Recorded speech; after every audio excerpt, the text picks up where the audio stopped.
Nice. Ah, shit. Here we go again.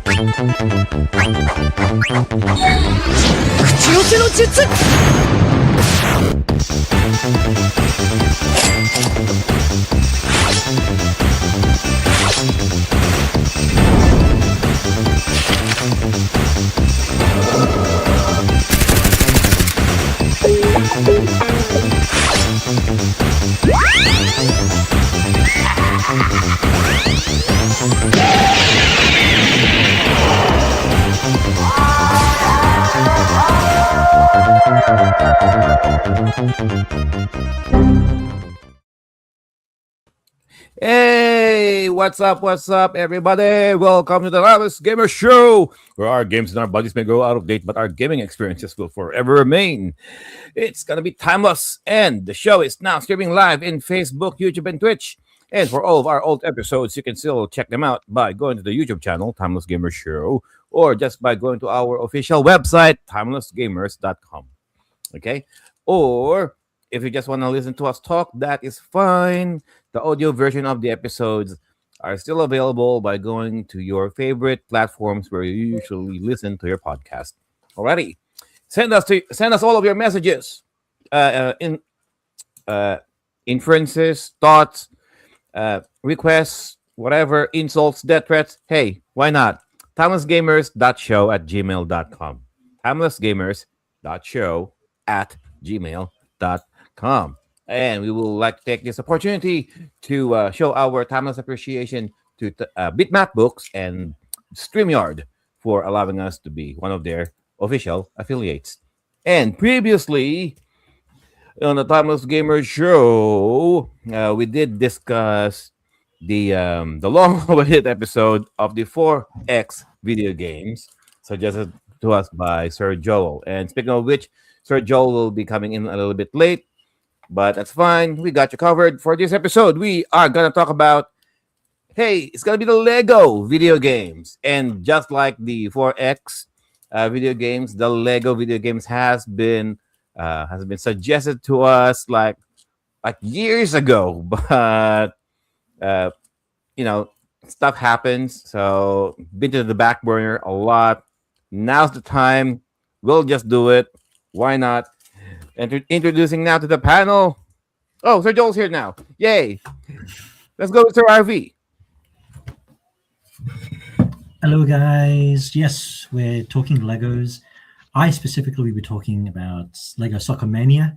I'm definitely looking forward to hearing everyone else's game. But yeah, Lego. Back to you, Sir Joe. Let go, let go, let it go, let it go. Oh my God! Ding it, boys. And how about Sir One? What's up, everybody? Thank you for joining us today on this episode. We are going to be talking about Lego games. I'm actually too with RV, curious to see about everybody's game choice. Hope you guys are too. Let's get to it. All right, thank you for that, Sir One. How about another one? What over there? 1, 2, 3, let go. JDM. Yes, good evening and good day, everyone. It's 1, 2, 3 Lego for today. I just thought of that. And don't forget the registered trademark because we might get sued. So Lego enjoy this trademark. episode. There you Watch go. out, man. Watch out. There's a shark behind you. Watch out. Watch out. Don't scream. Don't scream. I'm in Albatross Island. All right, thank you for that, Sir JDM, and of course, Sir Joel. Hey, good morning, good afternoon, good evening, whoever you are, wherever you are. This is Joel Baklit, the Banyagang native, here on the Timeless Gamer Show. I apologize for coming in a little bit late. A little bit of something got in the way, but I was able to resolve that. And we are going to be talking about Lego games today. Not the actual Lego sets, but the games that are based on Lego. So you guys might have seen those around. They're readily available. You guys might have even played some of them. Make sure that you guys let us know in the chats how you enjoyed them, which ones you like the best, and we'll talk about them here on the show. Back to you, Joe. All right, thank you for that, Sir Joel. Um, And of course, the show captain for tonight, we got Miss Hinu. Hello, everyone. It's been a while since I've been in our podcast, and we'll be talking about the Lego games, whether it's original Lego games or even franchise spin-off. So I hope you guys have a lot of fun. Grab your snacks, grab your drinks, and hope you have a good episode for today. That is a cool Alrighty. shirt. I love it. Yeah, it's really nice. Cyberpunk. Yeah. I was about to Oh, say that. and the hat, the beanie hat too. I like that. The propeller beanie. I also Oh, have a nice. cool hat right now. Nice. From All Doraemon. right, thank you for that, Miss Hinu. And of course, speaking of being a while, it's been a while. Who's that Pokemon over there? Who's that rare Pokemon over there? We got Miss I. There you go. First shadow Hi. and then pops up. There you go. I'm gonna sing a Pokemon theme, but I forgot. No, The thing- no, don't. We'll get copyright struck. Anyway. Hi everyone, welcome to Timeless Gamers. Tonight we're gonna talk about Lego games. Hope you enjoy our episode. And if you have favorites, put them on the chat. Maybe we don't know those other Lego games, so let us know. Oh yeah, Alrighty. absolutely. We Thank love you for finding out that. about new old games or old new games. I don't know how you turn them. Anyway, continue. Old new games or new old games? Yes. Hey. I can play a game from the 80s now. Alrighty. It's brand new to me. Jesus. All right. So, before we go on to it, let's just do our show and tell. It's been a while.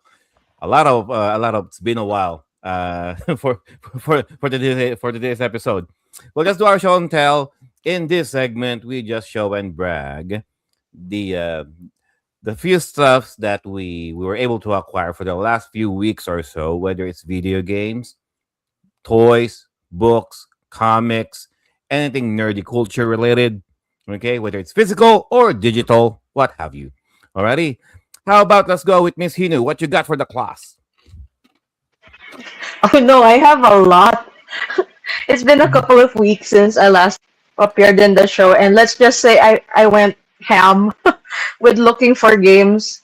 Do you guys know the feeling of when you open maybe Marketplace or whatever, and then someone's selling a couple of games? You just wanted one out of the bunch, but Yeah. he'll just get the rest because it's a bundle. So that's my story for today. Let me show you the games that I have. Oh god, a lot of these are bundles. Some of these I already shown to our panelists in our group chat, but PS1 we have Spider-Man 2. What's the whole title? Enter Electro. I can't Yes. remember if I've played this. I do remember I've played the first game in the PS1. Spider-Man. Most likely, that's the only reason why you bought the bundle. Was Yeah, I think so.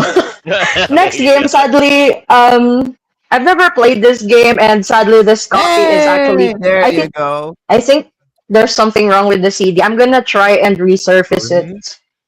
Let's see if it's Ligaya. gonna work because some of the game is hanging. So we'll see if I can fix it. If not, oh well. Legend of Legaia for the another- PlayStation Watch. Yay. What an expensive coaster. Yeah, Expensive paperweight. Anyway, the game that I was really targeting in the bundle was the Hercules game for the PS1. Oh no. Yeah, I really Gonna- miss this game. It's one of You gotta those sing it. nice 2D side Sing a scroller. song about that one.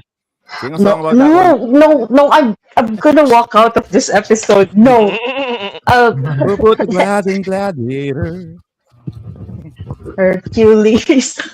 There you go. Running Wild. I'm not familiar with this game. It's a racing game, but instead of vehicles or whatnot, you control these anthropomorphs and they're running around the course. So it's actually more like a Outrun. running race Outrun or something like that. Tasmania. Running. I guess, yeah, maybe something like that. It's the same as Outrun. Pepsi Man. Casper, Bruh. I don't think I've played this. I've played the other Casper game in the PS1. My favorite Casper game right there. Really, I didn't know that. Crash Team Racing, another classic from the PS1. If you love the Crash Bandicoot games, pretty good game. Story of Seasons for the 3DS. This is the first Nice. title that they released under the Story of Seasons brand when they split up with Natsume, so it's no longer Harvest Moon. So Story of I- Seasons. Is that a remake of the very first Harvest Moon, or is it No, it's a complete? completely original Ah, title. cool. Gotta check that out. Another one, yeah. Trio of Towns, another Story of Oh yeah, Seasons game. nice. It's pretty difficult to find this one, so I was glad that I saw someone selling it. Last games. Let's continue with the farming thing. Harvest Moon, Hero of Leaf Valley for the PSP. I Mm, absolutely love this game because this is one of the few Harvest Moon games where you can have part-time jobs aside from just earning money from farming and all of your daily products. You can have part-time jobs in some of the shops within the town. So and lots of marriage candidates, bachelorettes. that is a Uh, remake of the GBA game, right? Or is that? Oh no, no, no, no. That's the PS2 one, yeah, right? yeah. You're right. It's a remake of a PS2 game, and they added more story, more bachelorettes, and the town Mm, is completely remade. nice. Another PlayStation game, Legend of Heroes 3: Echoes of the Yay. Ocean. The third one. Uh, Ooh. the third one, the third game for the Legend of Heroes release, English release for the PSP. Lastly, visual novel. Of course, we gotta have that. Path of Mystery. Um, I'm not really sure what it's about. I really love the art style, and when I saw that we're not controlling little high school kids solving mysteries, I'm like, oh, sign me up. So yeah, Mhm. looking forward to. Uh, I'll get back to you guys after 10 years when I finish all of these. So don't ask me for updates now because it's a lot. So, um, Dude, I thought who I was 10 else? years. And Who yes. else from our panel has any show and tell goodies? So back to you guys. Yes. Thank you for that, Miss Hino. I think Sir Joel has a few. Just a couple.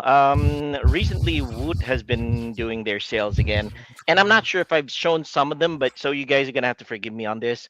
One of them is Let's Sing 2026 for the Xbox. It's kind of like one of those dance games, except this one has a microphone and you have to sing to various Karaoke at Joel's songs. house. Yes, basically karaoke. Yes, that's true. That's true. It's basically a karaoke game. I got this for my daughter because she is starting to have friends over, and I want her to have activities that are aside from them just looking down on their phones and playing individually. I want them to have a little something for them to play as a group, so they can do karaoke, which is very Filipino when you stop and think about it. And let's see. That's very Mexican too. When you have a couple shots of Oh, tequila in really? Okay. I didn't know. I didn't know it was. It's a thing in Mexico where karaoke is a big thing. One at a house party, house you know. parties. Yeah. Okay. As long as there's Nice. a group of Mexicans getting together, man, everybody, you know what I'm saying, enjoys themselves, gets Oh, drunk, and very they sing. cool. Very cool. I'll have to. I'll Especially have to when watch Vicente some videos. Fernandez comes on, you know. Okay. No songs from Marimar or Maria La Del Barrio or something like that. It all depends on what everybody wants to listen to. Okay, got it. Now, for video games, I've got a couple. Like Visions of Mana. I'm not sure if I showed this already. It's one of the Yay. new. It's one of the new RPGs, but Joe might not like it because it's action RPG. So it's like I don't like it because it's on Xbox. oh, there's there's that. Now, next one is going to be this is going to be a little bit of my theme. Sonic Racing Crossworlds. I hear very good things about this one. Mhm. Racing game, kart game, and you go through various different worlds so that you can see the crossovers for all the characters. So let's see. A couple of things. I hear some Sega characters are showing up there, like Kazuma Kiryu, but I'm not quite sure. Let's see. Another thing that is on brand for me is Farming Simulator 25 Highlands Fishing Edition. I love my farming games. I love Miss Hinu's style, which is the Harvest Moon, but much more serious. These are the really. I was about to say you have two completely different definitions of farming games. Exactly. This is the heavy machinery type of farming games. We're talking like tractors and all that. Like actual farming. Yes, Before actual you start farming. the game, Joel, do you dress up? Yeah, as a in farmer farmer's in gear. the I mean, I could to really get into it. Like Oh, are we GDM going? did, Are we but going to do that episode where we dress up as farmers? I mean, we did fishing games, and JDM was wearing fishing gear. The Yeah, best. that was very cool. I like I that one. dress up in I dress up in my flannel. There you go. That's it. And this one is, I love the medieval dynasty games. This one is Sengoku Dynasty, which is another farming, community building, a city building game on first person perspective. But Viraj says no train simulator. You're the one who Someone's chiming in the comments. You're the one who specializes in train sims, so I look forward to your show and tell. But this one, Sengoku Dynasty, is a city building, farming, dynasty type of game, but set in the Japanese medieval era. So it's going to be quite an interesting trip. And for books, though, because we are not confined to just video games here in the Timeless Gamer Show, I bought the latest edition, the latest copy of Jamie Landino's game Frenzy. How the ColecoVision games that brought the arcade home. For those of us in the Philippines, we're not as familiar with the ColecoVision and with the Intellivision. I want to research on those two systems. So I bought this book, Frenzy, the ColecoVisions that brought the arcade home by Jamie Landino. I enjoyed his other games like the Atari one and the Starflight one about arcades. So this one is something that I am looking forward to diving deep into sometime in the near future. All right, and we have a comment from Ryan here who says more like I got deep pocket farming simulator. I mean, if only, right? Yeah, I can only pretend to have deep pockets, Ryan. So that's why I'm living out my fantasy in Farming Simulator 25. So back to you, John. Fucking All Viraj. right, that's Joel. How about your RV? I think you have a few. I have just the one to show. I bought this at one of the anime stores. It is, if you can see it, Oh, nice. an Ooh. action figure. Actually, I'll just Very turn off cool. Open up. my cam here. Actually, Uh, is that the Super model Saiyan kit? to Son Gohan Cell Saga? Yeah, Cell Saga. Right. yeah. So when I finish building it, I'll figure. show it off. But yeah, it's still in the box with everything. Mhm. But that's So okay. either this You build it, or right? petrol. You build it No, from turbo. from components. Do you paint it though? Yes, yeah. Oh, you have to paint it. Wow. Okay, that's dedication. There you go. A hood go on. I always was confused with the transition between Super Saiyan 1 and 2. And it turns out it's, just how spiky the hair got. And Yeah, And it's just it's- yellow. it's more of computational. Like Super Saiyan 2 is 10 times more powerful than 1, if I remember correctly, or something like that. Yes. Yeah. Mhm. Mhm. Yeah, There you go. pretty much. Yeah. And Goku can Yeah, do it without yeah. being a Super Saiyan with his Kaioken. Right. Yes, Kaioken actually. Yeah, that I think he relied on that. The Kaioken in one of the more recent movies. But anyway, Mm. yeah.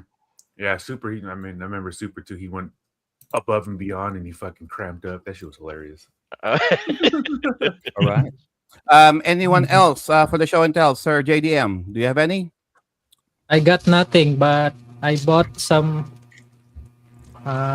washing Washing What closet. is that? because tomorrow it is laundry day. Wash day. so Oh, laundry day. Oh, okay. Laundry day. Detergent, let's go. Powder detergent. some soap and detergent and some. Dude, Wow, that's first so time bad. ever in the Timeless Gamer show.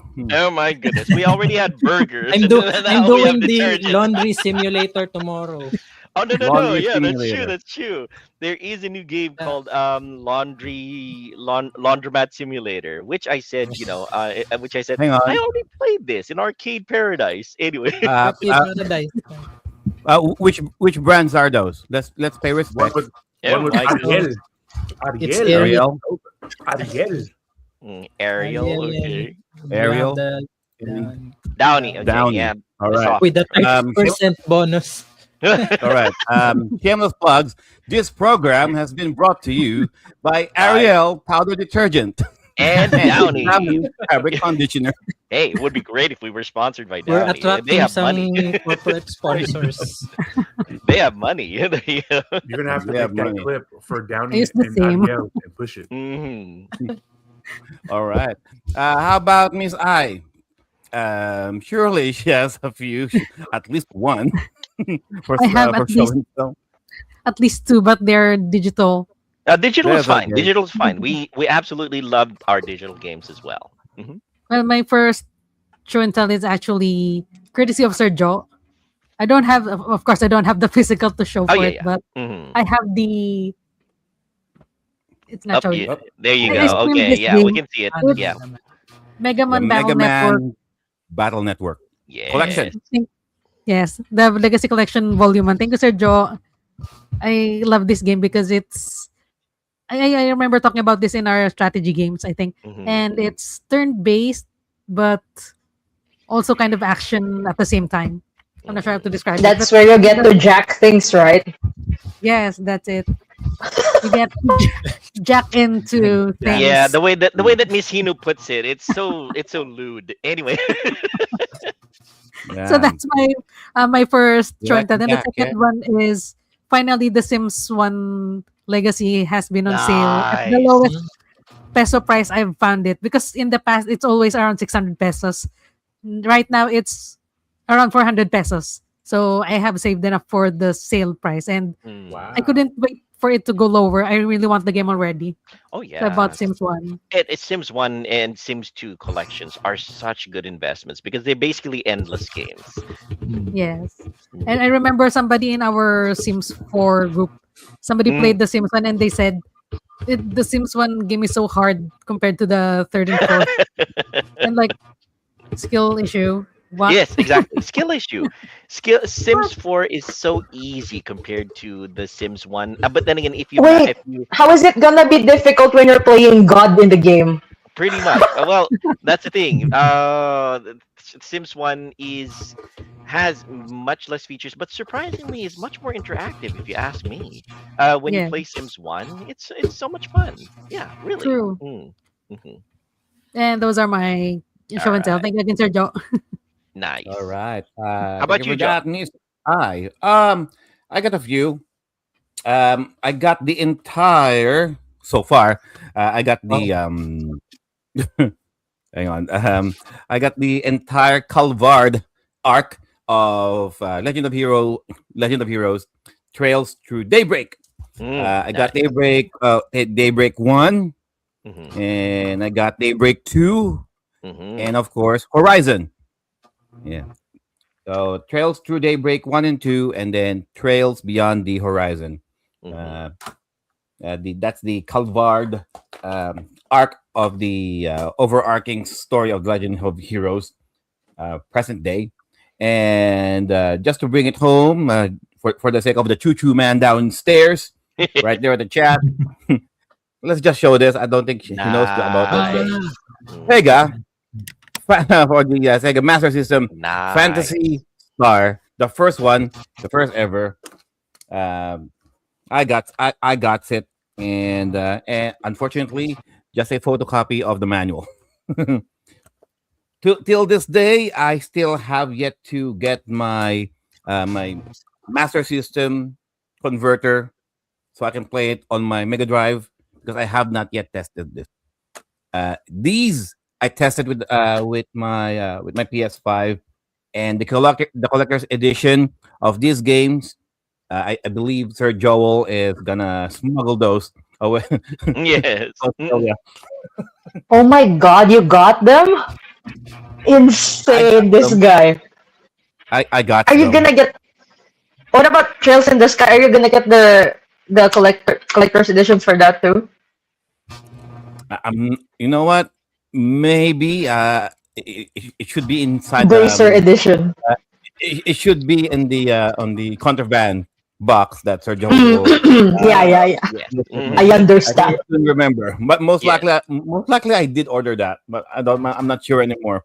I Mm. just although I do got the Trails in the Sky, just the deluxe, just the regular games. That's all. You know what? Maybe I did. Maybe I did order those. Alrighty. There you go. See, Choo Choo Man likes it. Fantasy Star. There you go. Master System. But then you're gonna need a controller. And yeah, there it is. All right. You need a controller to So play it. Lego games, guys. How about Sir One? Sir One, do you have any for the class? I do actually. Yay, go. So, I mean, some of them I already told you guys, but like, fucking Fantasy Stellar Blade for $10. Yes. Stellar Nice. Blade. How much? Man of culture. For $10 at Walmart. Nice. $10. It was- Stellar Blade. Yes. It was 20 originally, but they had it in the wrong spot. They had a bunch of games there, and it was labeled for $10, so they have to honor the price. Yes, that's true. It's a rule. It's a rule. Somebody misplaces something in a section with a different price. Stores here have to honor it. Yes. You lucky horn dog. Man of Actually- culture, like Miss Actually, said. somebody mislabels something. They have to honor that price as well. Yes. Mhm. They don't And know what they then- were labeling. Mm. Oh, you'd be surprised how people who label stuff here have no idea what they're doing. It's just, dude, going to stores, Mm. going to stores and listening to people talk about electronics. I mean, coming from an electronic background, and like when I worked at Best Buy back in the day, Mm. when they use the word, I think every other sentence that they're trying to explain something, dude, they don't know shit. Yeah, that's true. That's true. That's And it. usually, what I do is I'll step in, like I'll make the sale for them. It's just natural habit. So like I'll Mm. jump in and be like, no, it's actually this. It's actually this. It's actually this. And they're like, oh, well, thank you. I'm gonna buy it anyway, not because of them. Mhm. Dumbasses. Yeah, and he gets the commission anyway. But I I'm wish. sure that during that time, during that time there were no commission structures Yeah. anymore. Yeah, they just wanted us to sell shit, sell, and Mhm. hit numbers, but the numbers didn't mean shit.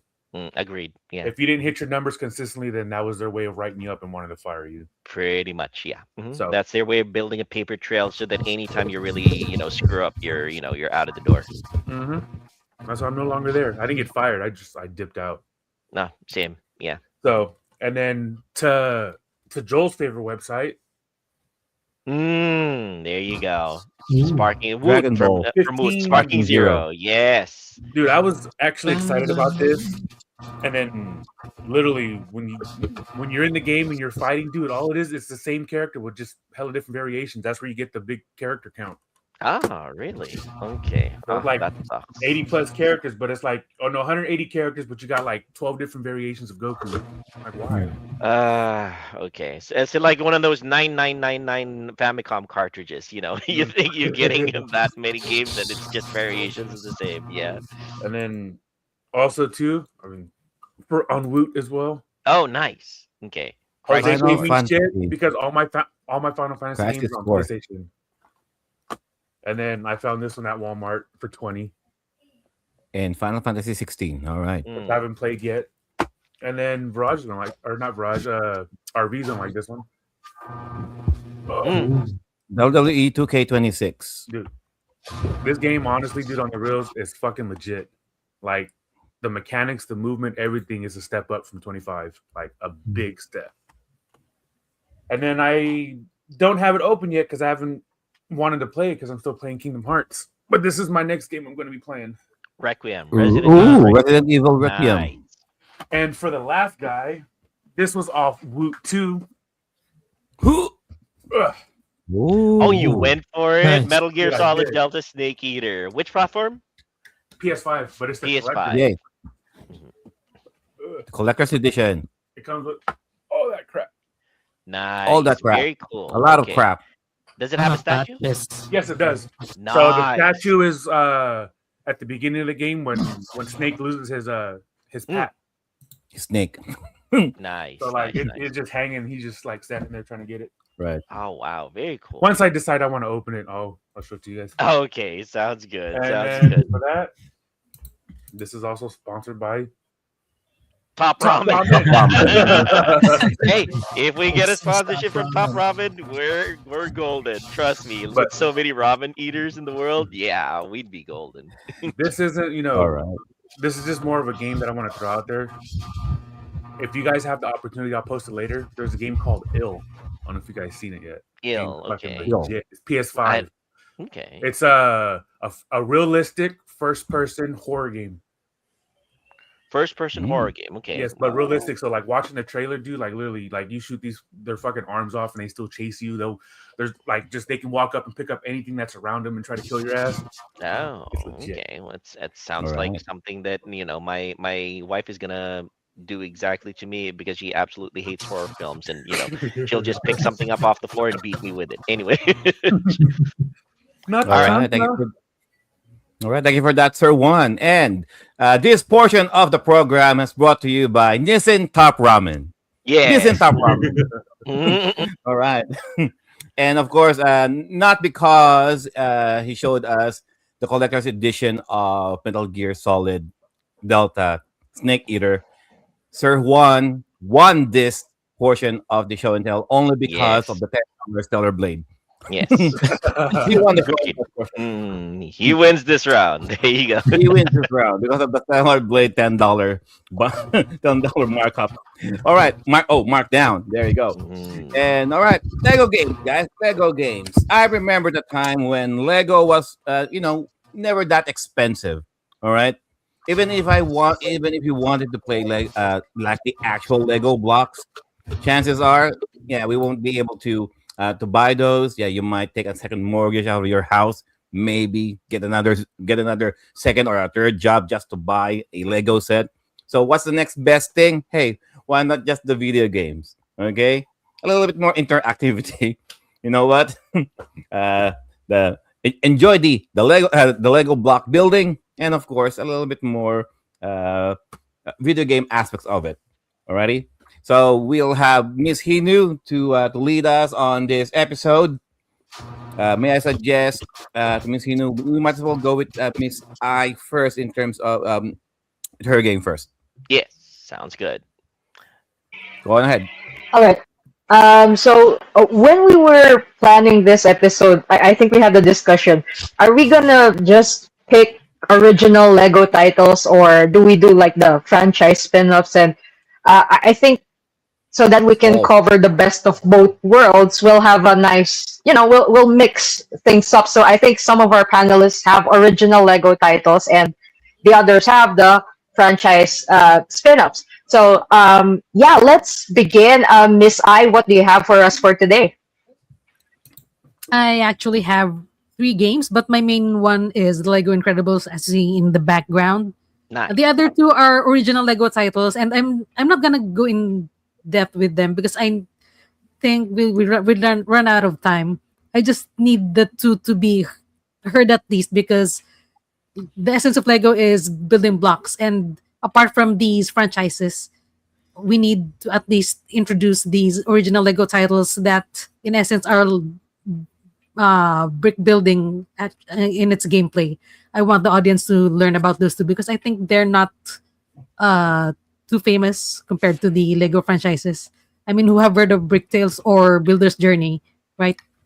Not familiar. So I'm gonna go with Lego The Incredibles first. It's my game of choice because apart from the other famous titles, this is the one I'm most familiar with. So this one, The Incredibles, is based off the second movie, not the first one, but the second one, where the storyline starts where the first one ends, with the Underminer. If anybody's seen the first movie, that's the ending of the first movie and the start of the second. So this one, the story is superheroes have been made illegal because even though they are trying to protect the people, they cause too much damage. So there's this character who does the cleanup for the superheroes, even like a Tommy Lee Jones looking like character that zaps people's memories apart from interviewing them and investigating. So this game is a mix of mostly action, adventure, but there are some puzzle elements. And I know some of you have seen my streams where I ain't got no time to solve them puzzles, so I was googling in the background what to do because I just don't have the time for it. And some of the pluses of this game is that you can play as different characters, not just the family, but if you've seen the second movie, there are other superheroes introduced like Reflux, Electrix, and even Void, the one who fangirls over Mrs. Incredible. And apart from that, the difficulty is actually quite easy. I think you can actually win by mashing buttons here. Nothing too difficult. It's really more on enjoying the game and the story itself, not the challenge. And speaking of humor, the movie and the game only varies very little. In some cutscenes, they have to alter some parts, and I think it adds to the humor of the game because, like, they make exaggerated animations for some parts that weren't in the movie, but it makes these cutscenes enjoyable. I think they add to the enjoyment of the cinematics here. There's also, as you can see from the clip we're showing here, for the benefit of our audio listeners as well, the environment is actually quite colorful and vibrant, and it's pleasing to the eyes. And then there are also, apart from the gameplay here, it's sometimes like an open world, not too open world, but just a bit. There are also elements where you could collect some Lego collectibles, and in the game you like open a packet and the collectibles come out of the packet. I'm not sure if other Lego games have that. This one is like your physical. Imagine collecting something and opening a packet and a Lego figure comes out. I'm not sure if other franchises have that. And one thing about this game also as well, not the main characters, but some characters have the same voice actors as the movie. Too bad for the family, not everyone is there because they're, I suppose, famous characters who also ain't got no time for video game voicing. But at least in this game we have Saul Goodman and Mike Ehrmantraut, Breaking Bad fans. They are here, just like in the movie. So we got Bob Odenkirk and Jonathan Banks reprising the roles. And there's also Edna, and I don't suppose Brad Bird would miss out on this game. So we have the voice of Edna as well. Then there's also No games. Metal Gear fans. I Need Caesar 61 is here. If you know what I'm talking about. Paul Hiding, the voice of Colonel Paul Campbell, is here.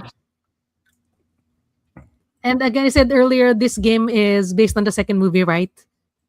Actually, when you finish the first playthrough, the first movie unlocks. I did not know that.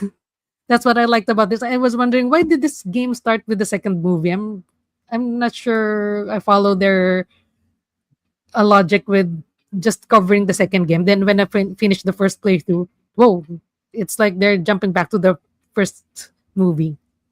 That's value for dollar. It turns out you Yeah. have two games in one. Mhm. True. That's why in our group chat I was asking the others if it's the same way there. So I guess we'll learn later. And I have been talking about the positives. There are actually some cons with this game. I hated the driving. There's actually some driving here. I mean the environment is fun to go around. Like I said, there's a bit of an open world element here, but the driving physics is so bad, really bad. I'm not sure. I remember some people comparing GTA to Saints Row and how bad Saints Row is. Like, think even worse than that. Worse than Saints Row. I could not think of any comparison worse than Saints Row. Think about that. And like I said earlier, this is also for kids. So Infamous. yeah. Oh, I haven't tried that. The driving is bad. I was planning to buy anyway. I was planning to buy Infamous. Anyway, the difficulty is not challenging enough, and maybe as you can see there is some, I think, quick time event. I'm not sure if you could label that quick time because it's not really timed. I know some people hate quick time events. I like it, but there's one type where you have to use the analog stick, and it's so bad. It doesn't register even if you rotate the analog stick or even you try different speeds, the meter just resets and resets. It was so bad I had to switch to keyboard. That's how bad it is. And there was one time where it split into two screens. And if you were in my stream, I dropped a lot of F bombs because of that split screen. Because it's supposed to be, I think I triggered a co-op game, and now the control is one for the keyboard and one for the gamepad.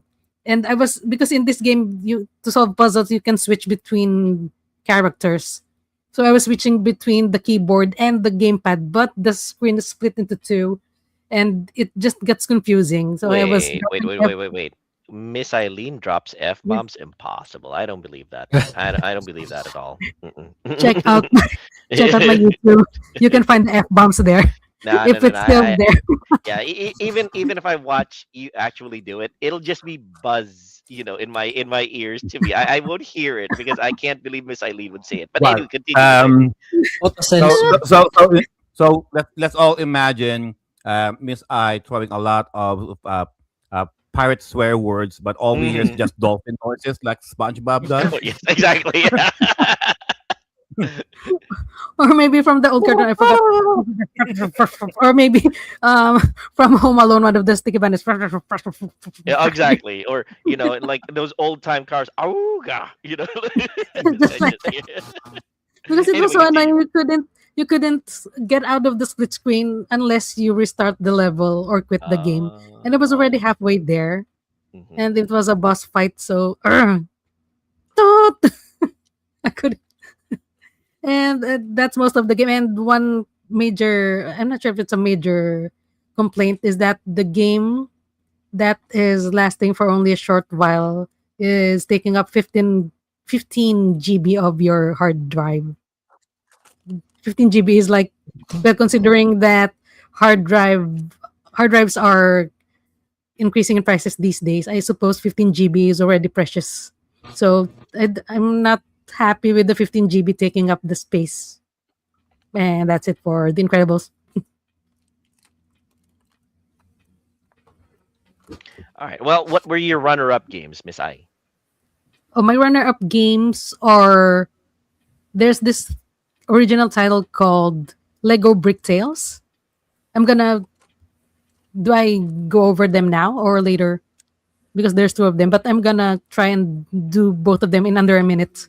Okay. Well, we'll just Later. circle back to you then. Okay. Yes, later. Yes. Miss Hino, call out the next victim. Victor.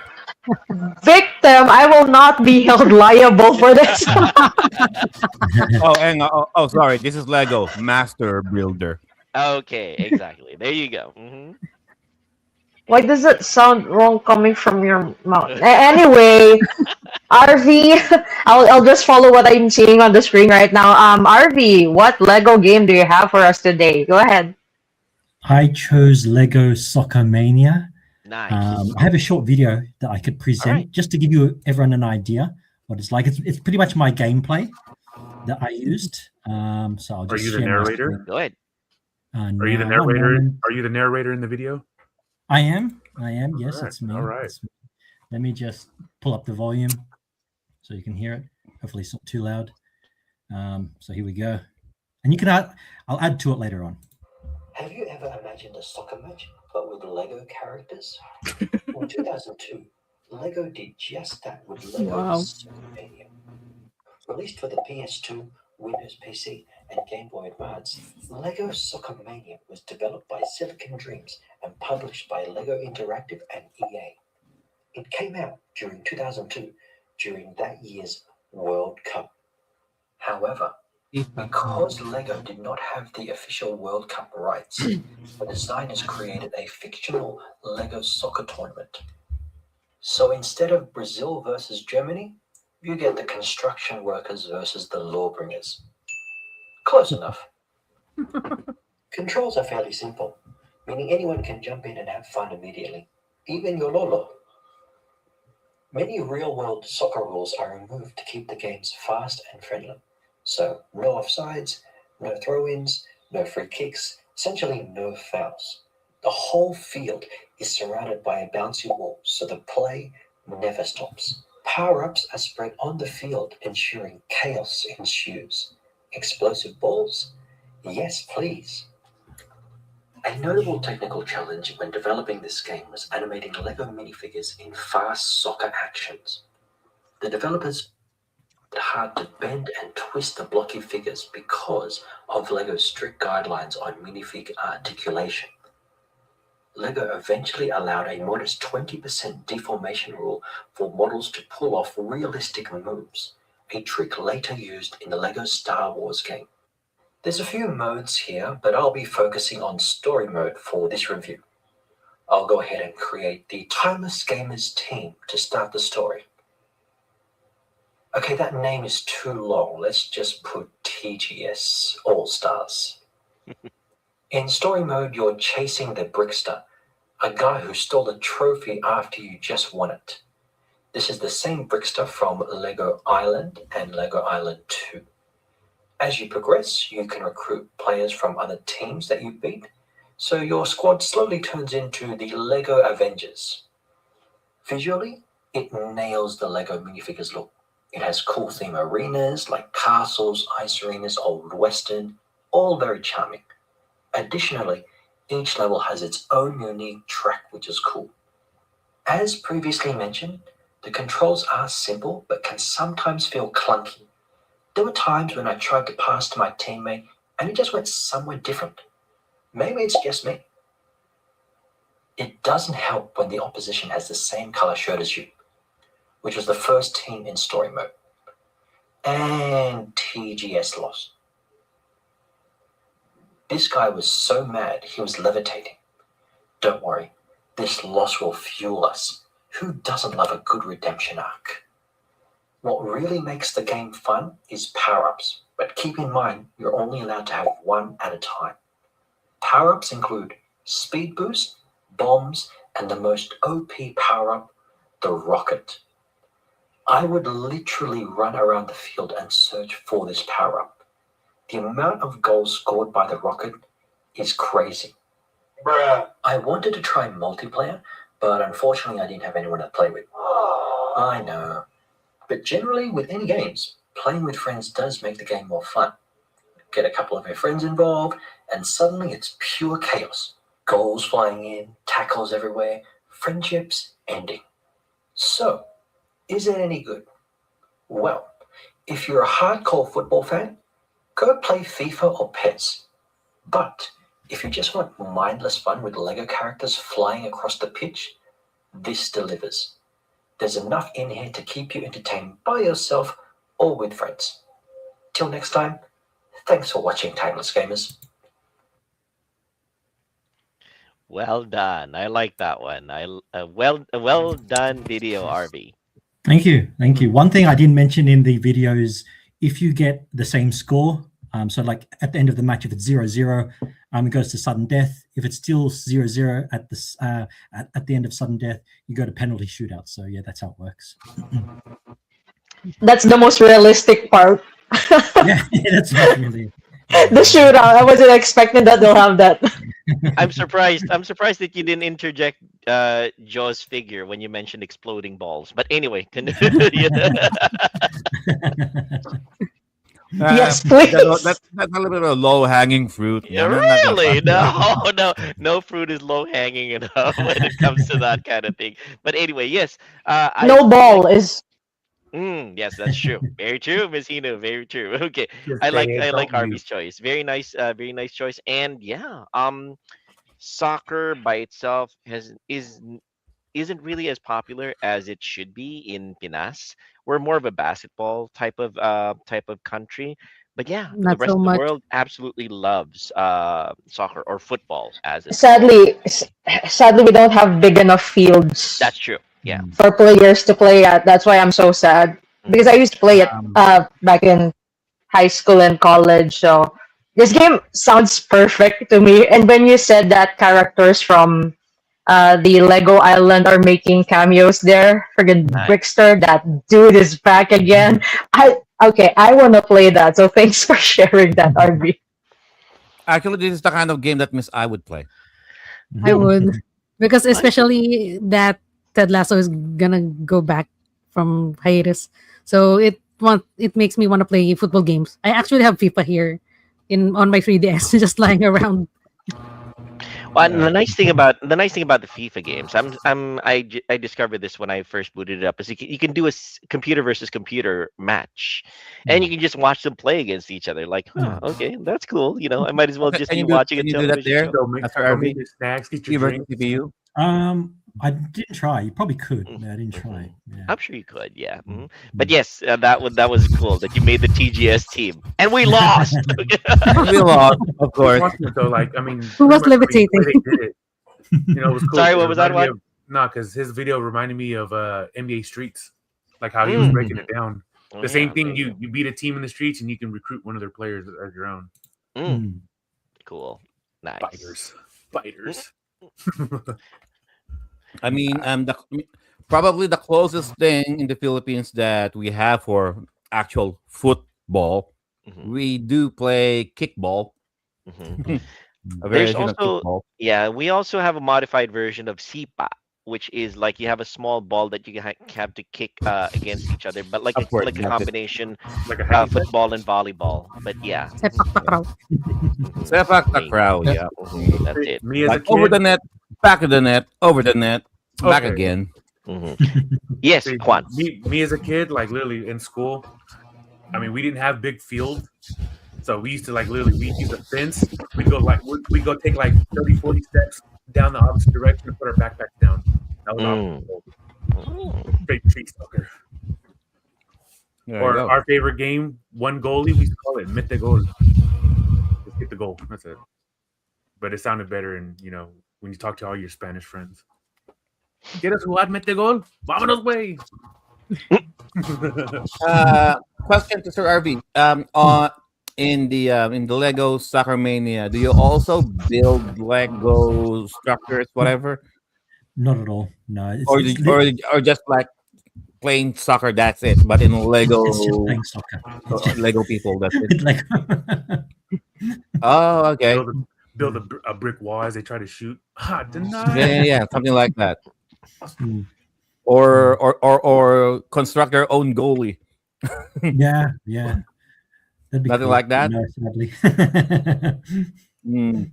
Yeah, because I think I find what I find interesting about all of the Lego games that's the one thing that they have. Like, yeah, sure. I mean, there's the gimmick, of course, but you really need to put in the actual Lego construction there somewhere. So in this game, none of that. No, none of that. No. This. Oh, okay. Yeah, this one Wow. was made Interesting. way back in 2002. I think when I was researching it, it was like one of the first and only sports games. I did try to make a basketball sports game, but it was for mobile, but nothing. I think after that, they were like, no, we can't. Making sports games for Legos is too hard. They, the figures can't actually move like the correct way, I guess. So, yeah. Mm. What? So they can afford Disney Disney franchises, but not actual licenses from the actual players. Take your shot at Legos, Joe. Take your shot. Take your shot. Take a shot. Anyways, 2026. but You guys no. need to make a better Lego soccer game. Yeah. Just saying.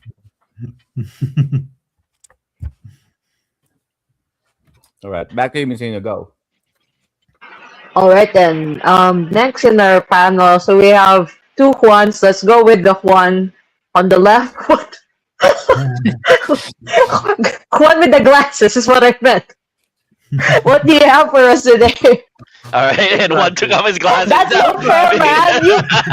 Hey, Making it harder for you guys are assholes. They should do the Spider-Man pointing thing. I know. We love messing with Miss Hino. It's one of the fun things of having her show count. It's like you guys talked about it. That was so fast. Dude, that was wrong. Me and the other Juan were ear raping RV. Oh yeah. Oh yeah. Sorry, RV. All right, JDM, your turn. Oh, okay. So it's mine. So my Lego game is going to be Lego City Undercover. That was released for the Wii U in 2013, and it's open world action adventure game, and it was made by T Fusion. I forgot the. It's a British video game uh, company, and is set in the city of Lego City. That the eponymous Lego City. You play as Chase McCain, who came back to Lego City after he was exiled. He was exiled because he exposed the identity of um, Natalia Kowalski, who was a witness to a lot of crime created by his nemesis Rex Fury. So Natalia is angry with Chase because she was forced into the witness protection program because she was her identity was revealed. So he was gone from Lego City for 2 years, and he's a police officer, by the way. And when he came back, he found out that Rex Fury is back in Lego City, so it's up to him to it's up to Chase to catch Rex Fury and his schemes and stop his schemes anyway. And as you can see in the gameplay, it's like, I know what you're thinking. It looks like Grand Theft Auto with a hint of, I think not GTA, but more of the Saints Row side. And also the cuteness of this game borrows some elements from what's that Simpsons game, that open world Hit and Run. Simpsons game, Hit and Run, like. Hmm. And Of course, it wouldn't be a cop game without donuts. right, of course. And what I like about this game is it had parodies of different movies. In the police station, you can see Dirty Harry Callahan from Magnum Force and that Dirty Harry series. Ah, that's a great And callback. There you go. and instead of doing the are you lucky, Mhm. is referring to the donuts that he ate. Oh yeah. And um, also in the second act of the game, you also went to Albatross Island, which is a reference to Alcatraz Island. And there you will see Red. Red, it had the reference from Shawshank Redemption. And I think the one who voiced Red, instead of Red, he's called Blue. But he still has this Morgan Freeman impression in the voice. And the scene they parodied is when what's the name of that guy who was mistakenly imprisoned? It's the O.J. Simpson.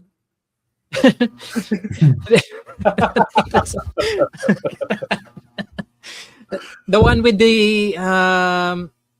vinyl record scene when he locked Jessica himself Simpson? inside the warden the Ashley warden Simpson. scene No. when he played the classical music in the warden's room. Andy Dufresne. And- yes, and also gameplay, it looks like the Simpsons, especially when you're driving around the city, like Miss Ice game. I didn't like the driving here because it's not so responsive whenever you turn. Even if you accelerate and apply the brakes, it doesn't have the physics that we have in the Grand Theft Auto games. So it's Well, really to be hard. fair, the car is made out of Lego, so Yeah. Yes. Very And limited. maybe the thing that I like when I'm driving the Lego cars is whenever you smash into something, the Lego bricks come out, and there's no way to repair it. But all you need to do, if it's totally wrecked, you need to switch to a different car. But fortunately, you can see a lot of building stations in there, so you could just I think I'll just respawn most of the cars. You need to collect coins or Lego currency to buy or unlock certain vehicles. You have cars, you have trucks, helicopters, boats. Also, Damn, that's brutal. What the fuck? right, and Damn. I remember in one of the scenes, he was asking this lady to get out of the car because he needs to chase something. Then all of a sudden, that girl just throw like a coffee in his face. Because A real cop story. and when you're chasing the criminals, you don't have to like do a fight scene. I mean, like combos or something like that. All you need to do is press one button and it will automatically like throw the criminal to incapacitate it and just go near it, and automatically he will throw the handcuffs, and then they will be incarcerated. And there are also parts in the game where you could use a grappling hook or grappling gun to traverse the obstacles. You could also do what they call this parkour moves. So and you can also replay the missions. So you could do like 100% run of that specific mission, and you will have access to different like unlockables.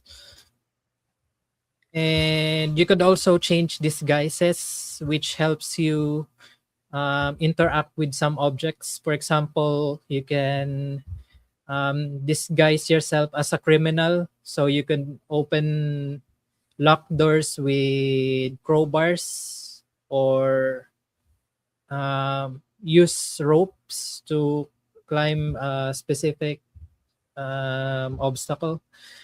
And yeah, I think that's it. And it's really like, and once you finish the first mission of the game, you will be able to do you can roam around and see the entire Lego city, but you cannot access all of After the the prologue. all of the places until you progress. And you can also do co-op, yes, which is I haven't done because I'm a lonely person. I don't have anyone to play with. And yes. Oh, yeah. So Lego City Undercover. Goonies. One is the loneliest. So, real quick. You said that you can do parkour in this game.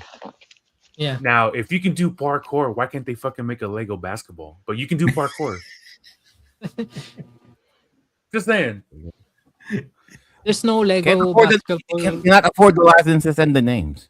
They can- Make them up like everybody else Make does. 'em up. They could just do the like the street ball, right? Like the Yeah. 3-on-3. What? Yeah. What? So NBA what? Street? But spoof their names.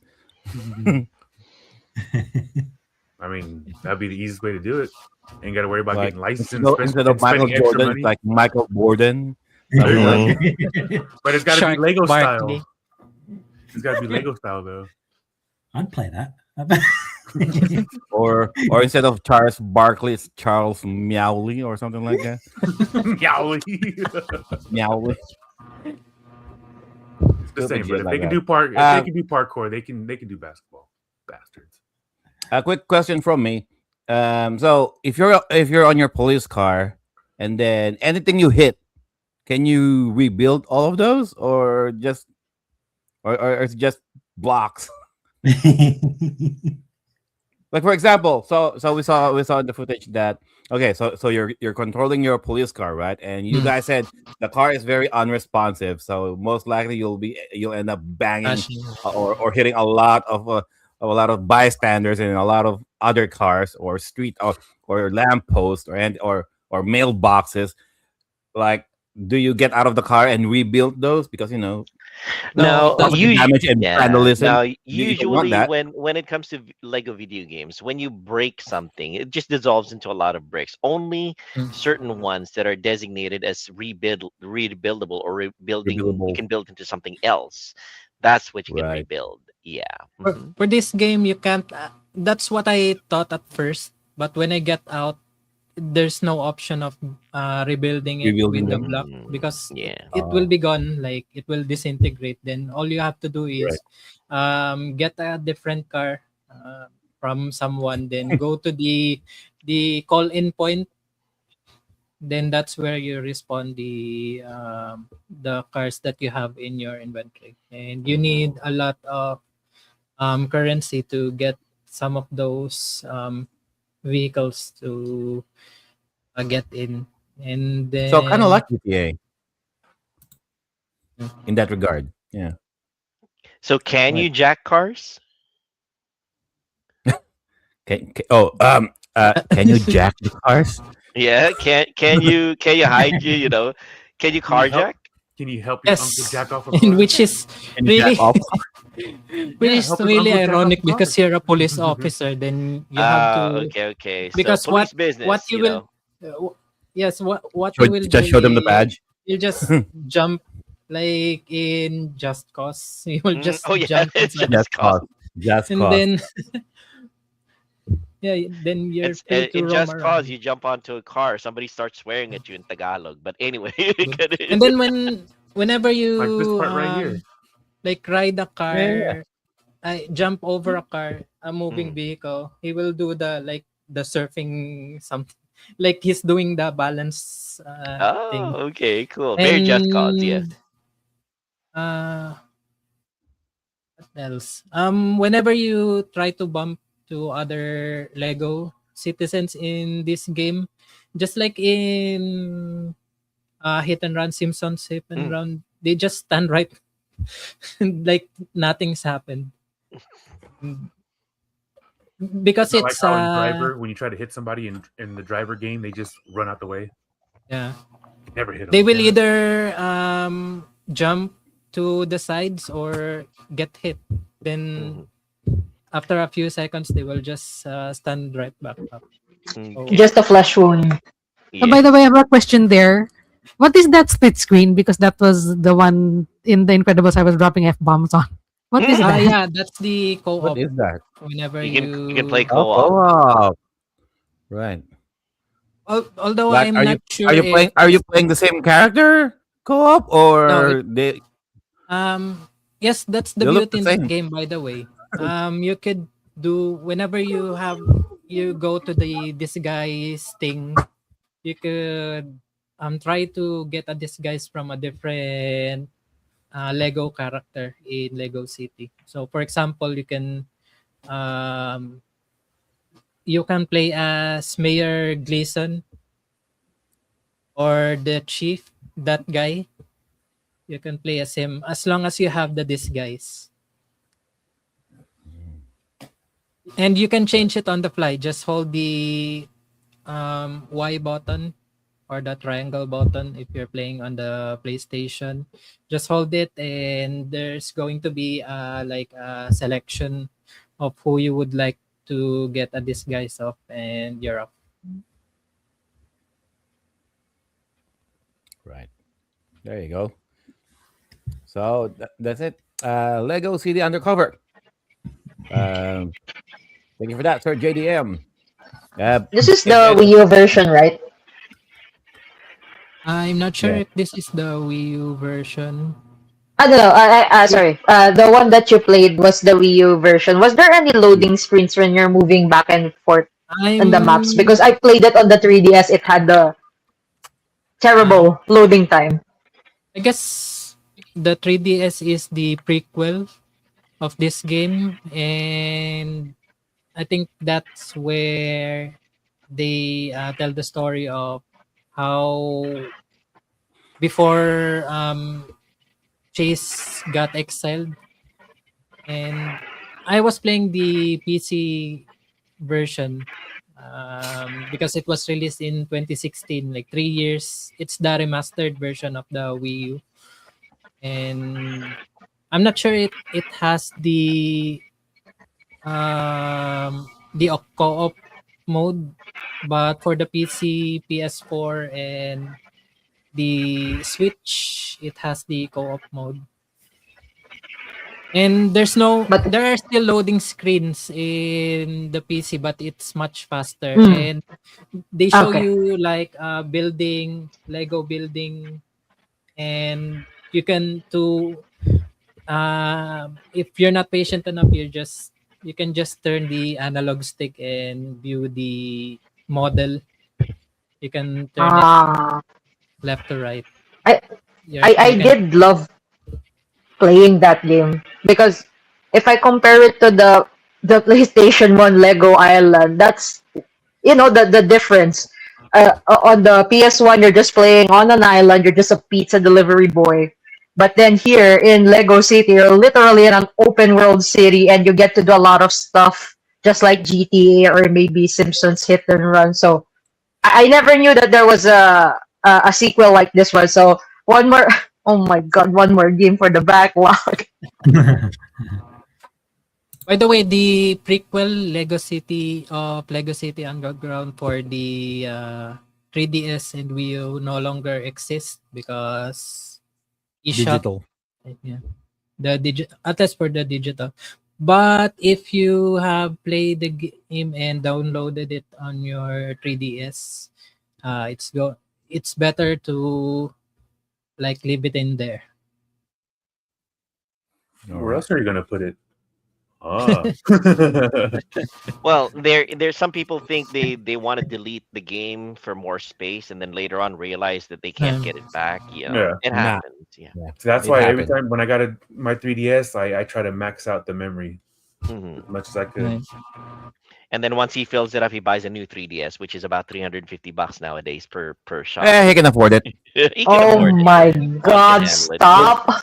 With Yeah, all he his can afford it. endorsement money and everything from Ariel and Downey. Yes, Yeah. agreed. Yeah, that's true. That's true. Yeah, the Spo- sponsorship. Gotta use really that pays. sponsor money. Yeah.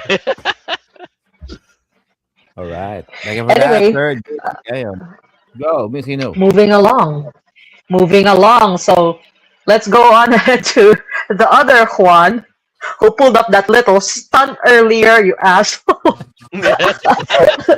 What's your Hey, game for us today?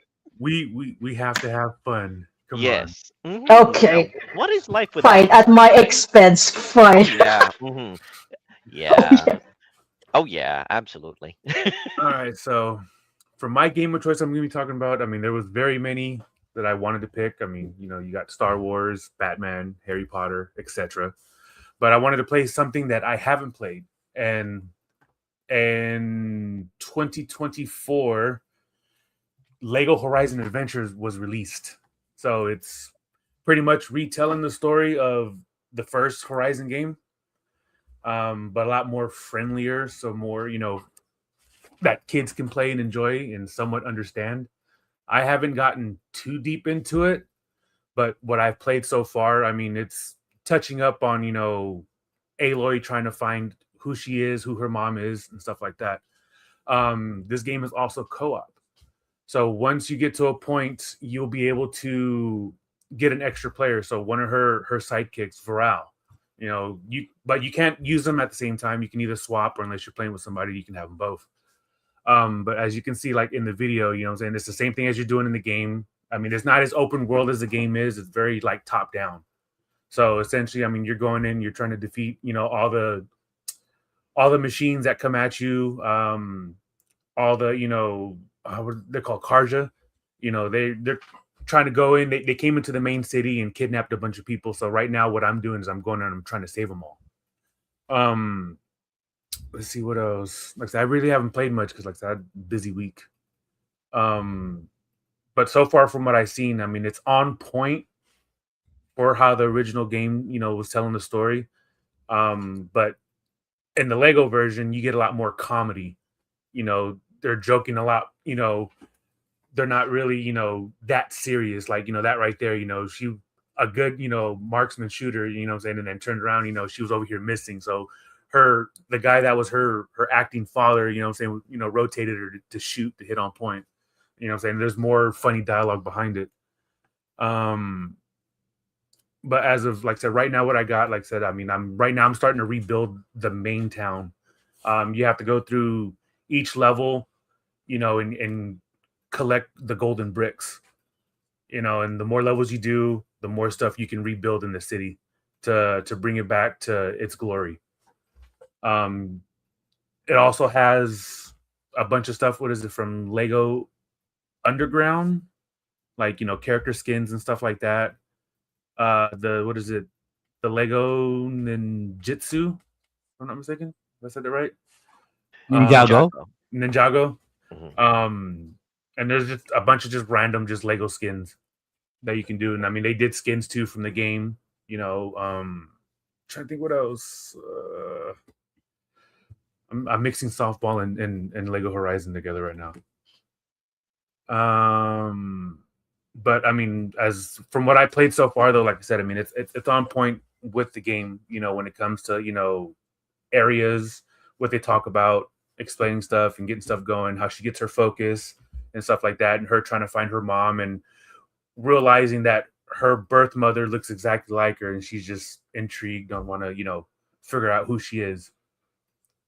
So that's my rant. Like I said, if I would play more, then I'd have more. But I mean, as of right now, like I said, it's on point with the story, just retold differently, in more of a friendly manner. Graphically, I mean, what I saw too is running Unreal Engine 5. It's very colorful, like, I mean, you can really tell everything apart when it comes to machines and, and bosses that you're trying to kill. Yeah, other than that, I mean, it's a hand down fun game to play, and I really am going to focus on finishing it. That's my rant. Does it have voice acting? Yes. So the original actors from the game are voicing their characters in this one. Oh, really? Yes.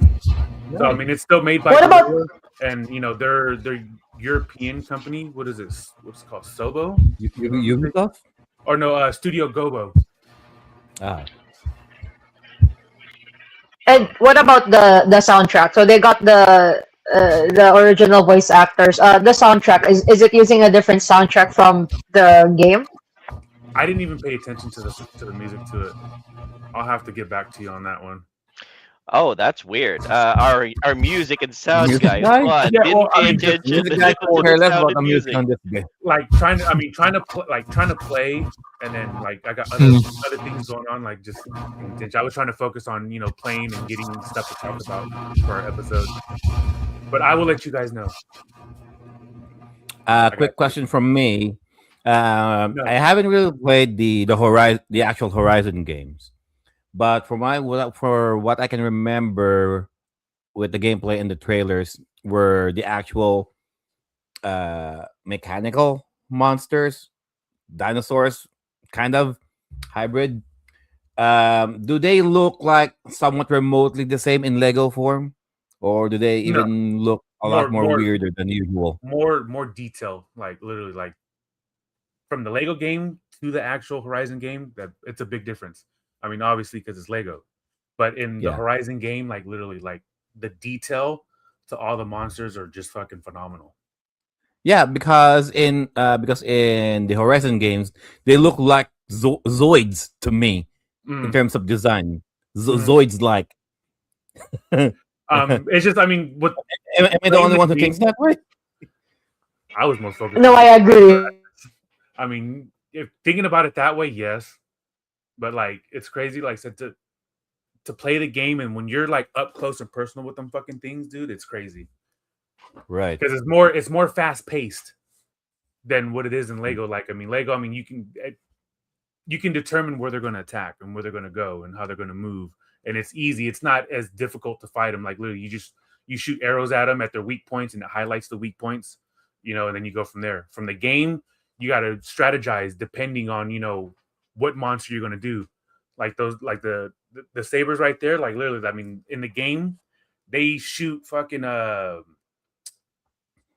what are they called? They're disc blades at you. So like literally, Right. they'll hunt your ass down, and then like in the Horizon game, you can shoot off their weapons and use them against them. And this one, they didn't incorporate that. So like literally, I you mean, just have a bow to shoot. I suppose in the actual Horizon games, because it's more action RPG esque. Like if you're actually fighting with the huge monsters, you can actually see the scale of how big they are if you really go real up close. In the Lego games, I don't think No. it's like that because, like you No, mentioned, it's strictly top down, it's so you top can, down. yeah, you the can. whole I mean, time. you can actually see how big they are, so it's not as imposing. I mean, too, you want to scare the Right. shit out of kids either. Like, oh my god, he's a huge monster. Right. But Wait, is the camera fixed? my camera, Yeah. No. For the Yeah. game, sorry. Is the camera Top always down. just fixed at just like that that, POV? yeah, top down, yeah. Oh, Yeah. I Yeah, thought that's what I I said. thought it was only Yeah. for battles or something. Yeah. I mean, Yeah. It's stuck like that. Yeah. I mean, one thing too, what I thought when I saw this game for the first time, that it was going to be open world, just like the main game was. So it's very fixed in the area that you travel. So it makes it, I mean, essentially like just easy to navigate. So it's like in the game, oh, you need to get here, so you got to fucking travel from point A to point B, and it might take you 20-30 minutes to get there. But this one, yeah, it's just a set point, top down view camera. Yeah. And then unless it's like, it's going to capture like, a moment if you're, going down like a zip line, then it changes a little bit, but it still follows. Right. Nothing too major. But I mean, overall though, I mean, this game is fun. Like I like it. Like I said, just to kind of, and I want to continue to play it just to see how in detail it gets on the game. Because I mean, I played the hell out of the Horizon, and yeah, I think I did like 90 something hours to 100% it, and it was worth the time. So Joe, if you want to play something fun, dude, you got to play it with the DLC. With the DLC and everything, it'll probably be a little bit over 100 hours Right. at least. But I know you don't have that. That's time. just a normal day for Joe, since he plays RPGs. 100 hours is nothing. If I was 20 years younger, sure. I mean, you can play it on easy and run through in maybe about 20 to 30. But the challenge of all the machines, that's what makes the game fun. Because not every battle you're going into is going to be the same, no matter if it's the same machine that you're fighting. It's always different. There you go. But hands down, though, a game I would recommend, especially if you're a Lego game player, and not understanding the story. I mean, because it's the intro to the main, to the game itself. So like, it's detailed on what's going on. So you don't need. I must say the Horizon background. Go ahead. I'm just saying you don't need you don't need to play the main game on the PlayStation to understand what's going on in this one. Yeah, that's good to hear because I never played the original. But when I saw this, I thought that wow, this game looks really beautiful because of how they colored everything. Everything's so vibrant because Mhm. from what I saw from the footage of the original PlayStation game, I mean that game Horizon games are really beautiful because everything's so colorful, everything's so rich in color, saturation and whatnot. So Mhm. I'm glad to see here in the footage for the Lego game that they kept the same aesthetic or vibe to it. Mhm. I mean, like I said, it's just more friendly for kids. You know, I mean, the main game like is just it's very brutal, just dark. But I would give it a try if I were you. The second installment of the game too is just as fun, more open, and they added going into San Francisco, so it makes it more fun. And Oh, then they made a second one already. yeah, Forbidden West, yeah, it came out a couple years after. Nice. There's supposed to be Nice. reporting of the third installment too. And then if you have the VR, they have the VR version, which I need to play too. Damn it! I'm about to be on a Horizon kick, assholes. I'm gonna see if I can stream the VR one though. I'm gonna see if it's possible. Yeah, I've seen some footage of it. So yeah, let us know how it goes because you're one of the few people here in our panel who actually plays VR games. So we would like to know more about it. Yeah, I will. I got you guys. And Horizon #1 when it comes to a female lead in a game. Bam. Let's see. You just got Stellar Blade. We'll see. I mean, but okay, Horizon is a PlayStation exclusive, so to you. Fair enough. Stellar Blade is on. Anyway, before you guys fight, let's move on. Wait, so the two ones are done. RV, we got Joel. You're up next. What game do you have for us today? All right. Well, the game that I decided to feature for today's episode is a game called Lego 2K Drive. It's a racing game, a kart racing game, which is surprising because I've never really been a kart racing type of game, kart racing type of guy. I never really got into Mario Kart. I just bought Lego Crossworlds, which is a kart racing game. I'm about to get into that. But I never really was into kart racing games. Lego 2K Drive was something that really appealed to me because of the fact that, well, I recently started getting into racing games overall.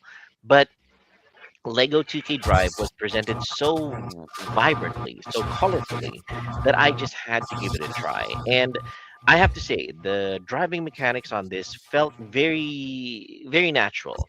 You accelerate by the right trigger, you drift and brake using the left trigger. The wonderful thing about it is your car transforms into different forms in different environments. So if it's on the road, it's a race car. If it goes off road, it becomes an off road RV. And if Hang on. yes, go ahead. Question before you continue. Okay. How would you differentiate racing games from kart games? Because I'm not. To me, they're the same. So I'm not really sure about the difference in mechanics and whatnot. Can you tell us more about it? Sure. Racing games are purely racing games. The only modification that you might have is with a regular racing game, like the crew, is the nitrous button. If you press the X button, it goes faster because you consume nitrous. A kart racing game, though, you can acquire different weaponry as you run through them. So when you run through a particular weapon, it equips onto your car and you can use it against one of your opponents and slow him down or take him out of the race completely. So this one, Lego 2K Drive, is classified as a kart racing game because it does have those power-ups, much like Mario Kart. So when you run over a power-up, it equips into your car. You can use it strategically. You have rockets, you have shields, you have those EMP bursts, things like that. And it does have that as a component for it. So this is a kart racing game, much like Mario Kart, except in pure Lego form. So again, you run over smooth road, it becomes a racing car. You run over off road, it becomes an RV, what do you call it? Someone's raising their hand. Yes, or like an ATV. Yes, Juan, go ahead. Quick question. So in this game, so in Mario Kart, if you're leading the pack Mm, you will have all the power ups against you. yes, Is it absolutely. the same in this game? Pretty much, yeah.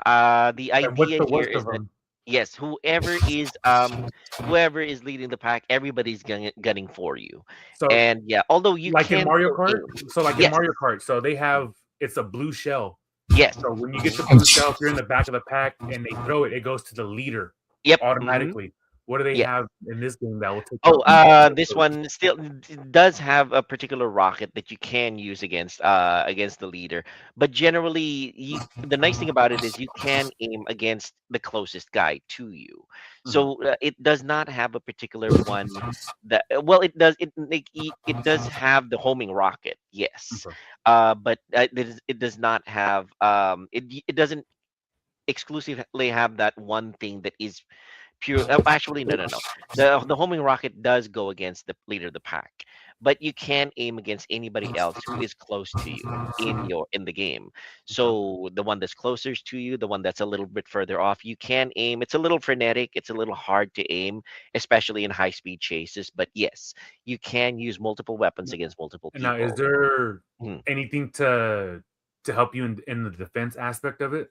Yes, Like this you weapon? have shield generation as well, but you have still have to pick up that power up. You don't have it by default, Okay. so that's the thing about it. You still have to find it as a power up for your vehicle. Oh, and the wonderful thing about it is, you can build your own vehicle with this one as well.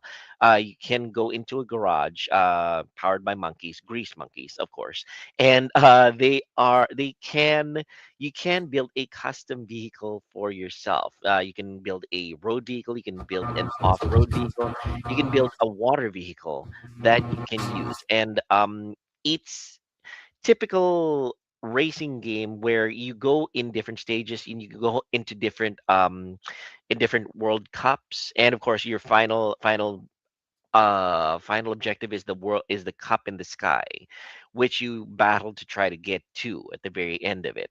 So and of course, there's a small plot where you are going up against this guy who is absolutely full of himself. He believes he's the best race in the world, and he challenges anybody to to best him. And of course, your objective is to best him. But yes, it's very colorful. The environments are gorgeous. I have to say, it's a good mix of Lego bricks versus small actual realistic details.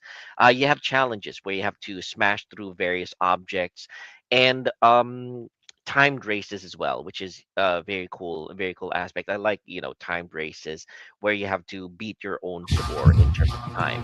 Overall, the game itself is not very deep. It's not very it's not Shakespeare. You don't go into it expecting hello, my name is Inigo Montoya, you killed my father, prepare to die, anything like that. It is a straight up racing game where you try to be the very best, the fastest racer in all of this environment.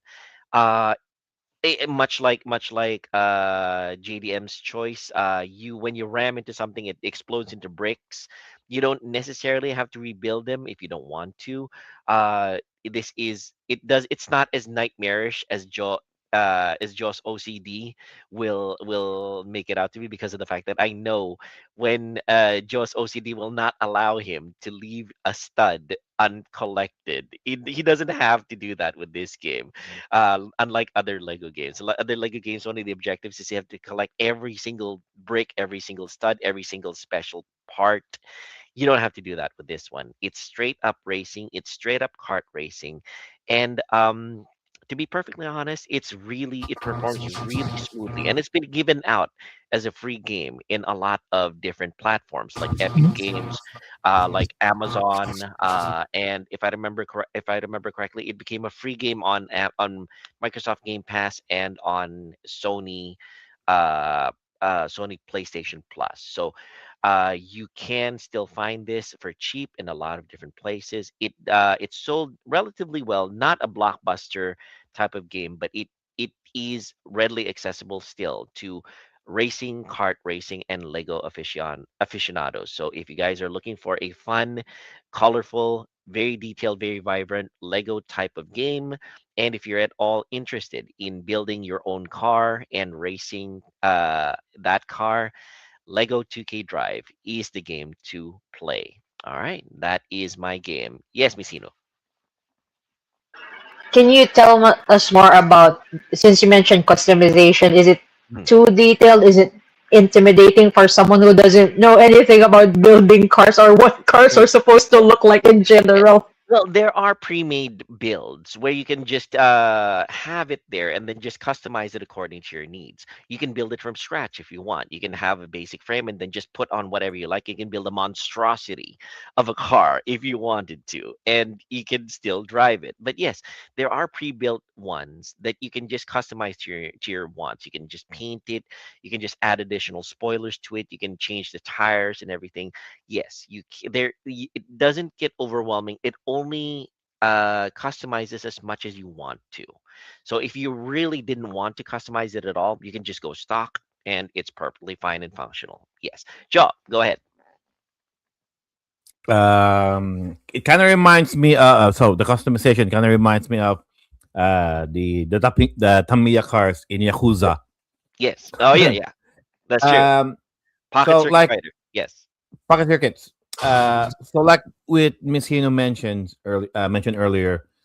So you're customizing the parts. Mhm. Does it affect aerodynamics or the weight of the cart at all? Weight does, yes. It does factor in the weight. If you put in too much, it does. The physics do kind of factor in, where if it's top heavy, it turns Right. hard. It's hard to turn. If you put in too Mm. much on the front, it spins out. Because of the fact that there's nothing holding the back. So yes, the weight does factor in, not to a realistic point because it would be less fun that way. But yes, you can feel the difference in terms of if you build it differently, it does feel differently. Yes. Second question would be, uh, should you ever like crash to Mhm. whatever obstacle in the race? Yes. Like, does your driver get in there and reconstruct the car? No, no, that part at least because it would not factor into the racing aspect of it. It would just take too much time to try to reconstruct it.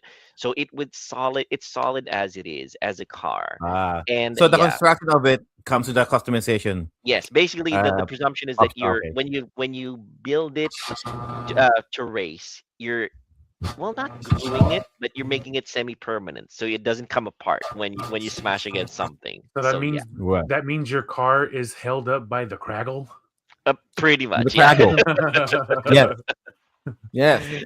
Yes. So in general, yes, it's as solid as it needs to complete the race. When you customize it though in the garage, you can customize it as much as you want. And I have to say that that part is I'm not as OCD as Joe, but it you can create your own if you wanted. You can create your own kit, your own Night Industries 2000 if you wanted. Of course, copyright will prevent you from having that little moving thing in the front. But yes, you can build to your heart's content, which is the essence of Lego, and you can race it. It's just up to you to how much you want to customize it. So yeah, like this guy, the bad guy, customized his car to the point where it's a gigantic monstrosity. It's fast too, but yes, it's Mad powerful. Max style. Mad Max style, right? Good call, JDM. Perfect. Mad Max style, basically. So yeah, it showcases how you can build your ride and you can ride it. Lego 2K Drive, a game for you Lego aficionados and fanatics who want to actually drive your car, the ones that you build. Yes. All right. So back to you, Messino. So we're beyond halfway point. Would you guys like to have a quick break first before we continue? Sure. Sounds good. All right. Yeah, Joe. maybe others would need to get more drinks and whatnot. Sounds good. Yes. Have a quick Right. wank or something. We'll we'll be back after a few. We'll be back after a few messages from Ariel, Downey, and Nissan Top Ramen. And gumbo. Do you Yeah. like playing video Gumbo. games? Do you like reading about history? Do you like learning about video game history? Then you should give yourself the gift of owning some video game history books from Bitmap.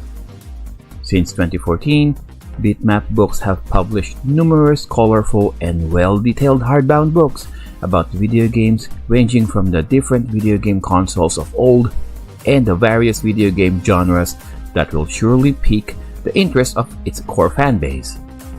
Bitmap's team of global video game journalists, players, and illustrators have produced numerous award-winning titles that celebrate the software, hardware, and developers that laid down the foundations for the billion-dollar video game industry we all know and love today.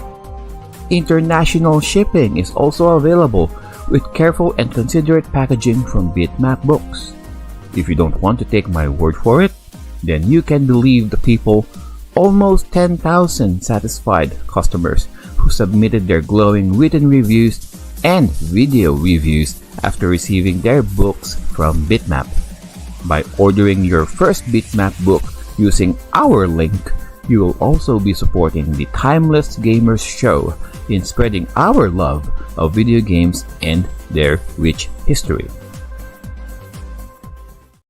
Start your own online live streams, webinars, podcasts, online classes, and virtual presentations with StreamYard.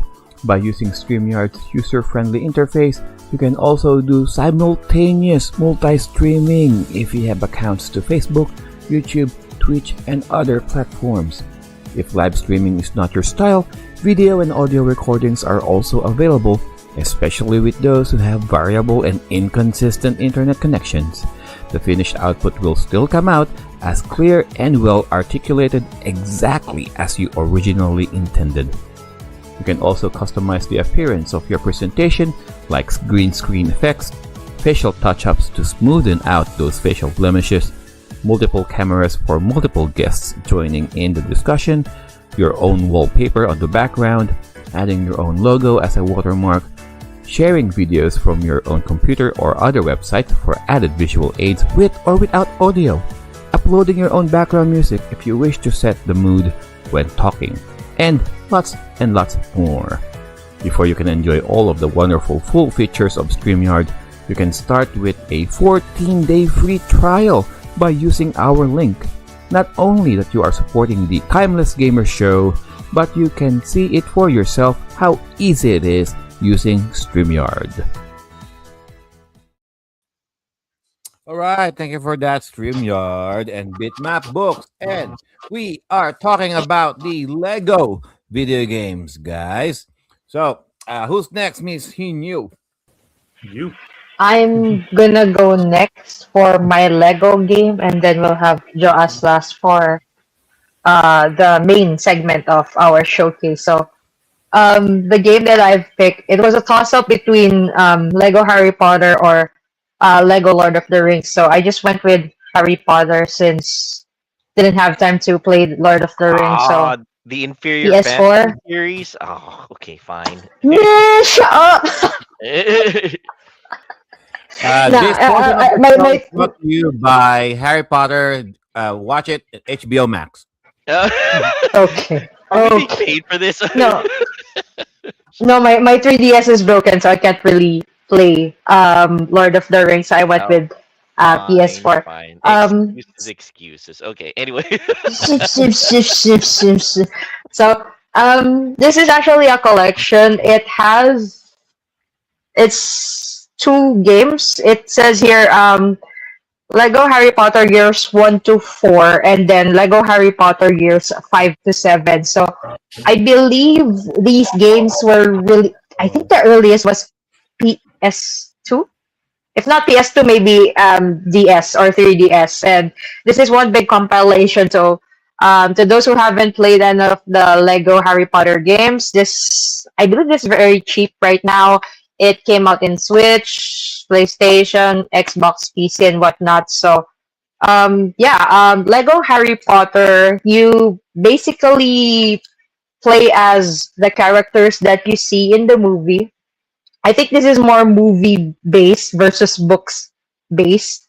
And from what was mentioned by the other panelists earlier, um, this game sadly doesn't have voice acting, unlike Horizon, but they did manage to get the license for the soundtrack, so you can hear a lot of John Williams's scores for the movie. So fine, whatever, trade off or whatnot. But I still think it would have been better if maybe they could have gotten some other voice actors to play as the characters of the show, because all you see are the Lego figures going rah rah rah, yeah yeah, ooh ah ah. So if you wanted to play this and not watch the movie, you're not really gonna understand anything. And as mentioned by the other panel earlier, Lego games are more on the comedy side, slapstick. So things are not really taken seriously. So if you wanted to understand what the story of Harry Potter was, you're not gonna get any from this, because it makes things more confusing. Now, what I did find fun about this game is that you get to explore a lot of the areas in Hogwarts, basically the school of Harry Potter and the rest of his friends. And of course, in the movies, you only get to see the places where the characters are in. But here, you can unlock special, never before seen places like dormitories of other houses, since the characters are housed into 4 different houses and whatnot. You don't really get to see some of the lesser houses, dormitories, the Hufflepuff and Ravenclaw. You only get to see the popular houses, Gryffindor and Slytherin. So here in this game, you get to unlock those. You can see them, and I think it was a nice little treat for the fans, because that solidifies the world and the setting of Harry Potter more. Difficulty. So far, this game is easy. If I compare it to Lego Star Wars, I think that game has difficulty modes, so you can crank it up from easy to difficult. This game so far, I haven't seen any difficulty slider, but I will say I got stuck a lot of times, and it's not because of the puzzles. It's because of the lack of instructions. Not really instructions. I don't know what the goal is at certain points of the game.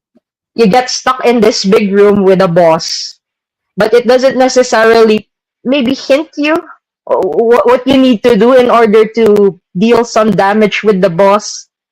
Sure, you can cast spells, wave spells at the boss, but you don't see their HP going down. So that means you need to do something specific with the items that are also in the room. So that's the part that has been a bit frustrating on my end. Skill issue maybe, or maybe I'm just too old to put things together. But yeah, what else? Just like Miss Ice game earlier, you get to play other characters here as well, but you would need to unlock or find their character studs first. If you want to play as a random boy from a Slytherin, you need to find their character stud first before you can play as them. What else? There's not much. Quidditch. There's a sport here in the Harry Potter universe where you ride broomsticks, and basically you're playing like soccer in mid-air, and you don't really get to experience that, which is kind of sad. But maybe it has to do with the difficulty in programming or developing the core mechanics of how you can play the sport properly. Instead, you play as the other characters. They're not really paying attention to the match. They're not watching Harry play. They're just running around the map doing other things. So it was a bit of a letdown. But other than that, fine. It's fine. I'll take my win. So I think you can play all of the years here. You don't necessarily need to unlock them. From what I'm seeing right now, from what I've played, you can jump other years and whatnot. So if you're bored, you go to other years if you want to advance to the story or if you want to play just specific parts of the game. But yeah, that's the gist of the Harry Potter Lego collection. Have any of you guys played this game or any other Harry Potter game actually? That No, is the because gist of the of fact Harry that I am Potter. fundamentally against Harry Potter. Because it's so illogical. There is no logic to the Harry Potter universe. All right. First, I'm No. going on a rant, but Sir Joel is Slytherin, guys. Sorry. no, no. Yeah. No, he is. No, Slytherin. no, Such no, a no. such a Since he's a Slytherin thing hater, to say. since he's a hater on Harry Potter, we can move him to Hufflepuff. He can go chill with the girls. Okay. I'm a Hufflepuff. First I'm thing, a Hufflepuff Common myself. Mago. Voldemort is supposed to be this world-ending threat. Why can he be Yeah. beaten by a group of high school kids? Number Doesn't have a two. nose. Number two. That's the world of the universe. And if number two, if he's supposed to be some kind of world-ending threat, then why is it that only one house is the focus on? If it's supposed to be some kind of world-ending threat, and I heard that there was some kind of multiple magical houses all over the world, why the fuck didn't they just pitch in their forces against Voldemort? Okay. Which is sad. Yeah, no. You do make a point, and Hmm. I think there are times wherein some characters or some houses are villainized, Mm-hmm. but Okay. why You not know give them a what? chance? This No, I mean, world-ending threat is it doesn't merit Sir force Joel's being point. sent over by Asian houses or by Yeah. American houses. Okay. American magic. I mean, hey, you know. I mean, to Sir Joel's point, in Goblet of Fire, we were told there were actually two more Mhm. wizardry schools out there, right? All boys school and all girls school, right? And then Hogwarts. Okay. Where the hell were they during the final arc? And you know, I mean, Voldemort. because I was expecting like an Avengers End game, like all of them trying all of their wands, you know what? Yeah. And battling all the forces of Voldemort, right? Yeah. And No, Voldemort, it's just Hogwarts. and Voldemort can be taken out by American magic. You know, one gun will take out Voldemort with one bullet straight to the middle of the The forehead. more insane the power scaling, the funnier it is when somebody pulls out a gun. Exactly, you gun. know, American magic. You know, that's another I thing. mean, you make a point because it doesn't take no more than less than a Exactly. second to pull a trigger. He's got to sit here and talk words. Yes, exactly. You know, He's got to hit him before he with can that even pull out Legati Abra, Leviosa. boom, that's it. He's gone. He's gone. Done. That's it. And then Apparently, in Harry Potter world, ain't no guns at all. and Yeah, they're in their little bubble with their wands and magic and Alright, whatnot. fine, whatever. So again, Their still, guns are no, words. no They other talk when they houses shoot. decided to send any of their forces to Hogwarts because of this world-ending threat that's supposed to be. We can't even mention his name or whatnot. Okay, sure, whatever. But can't you guys send over forces of your own to help out? You know, magic is supposed to be helping Yeah. each other out or something. They Next. do. Yeah. Send them damn kids.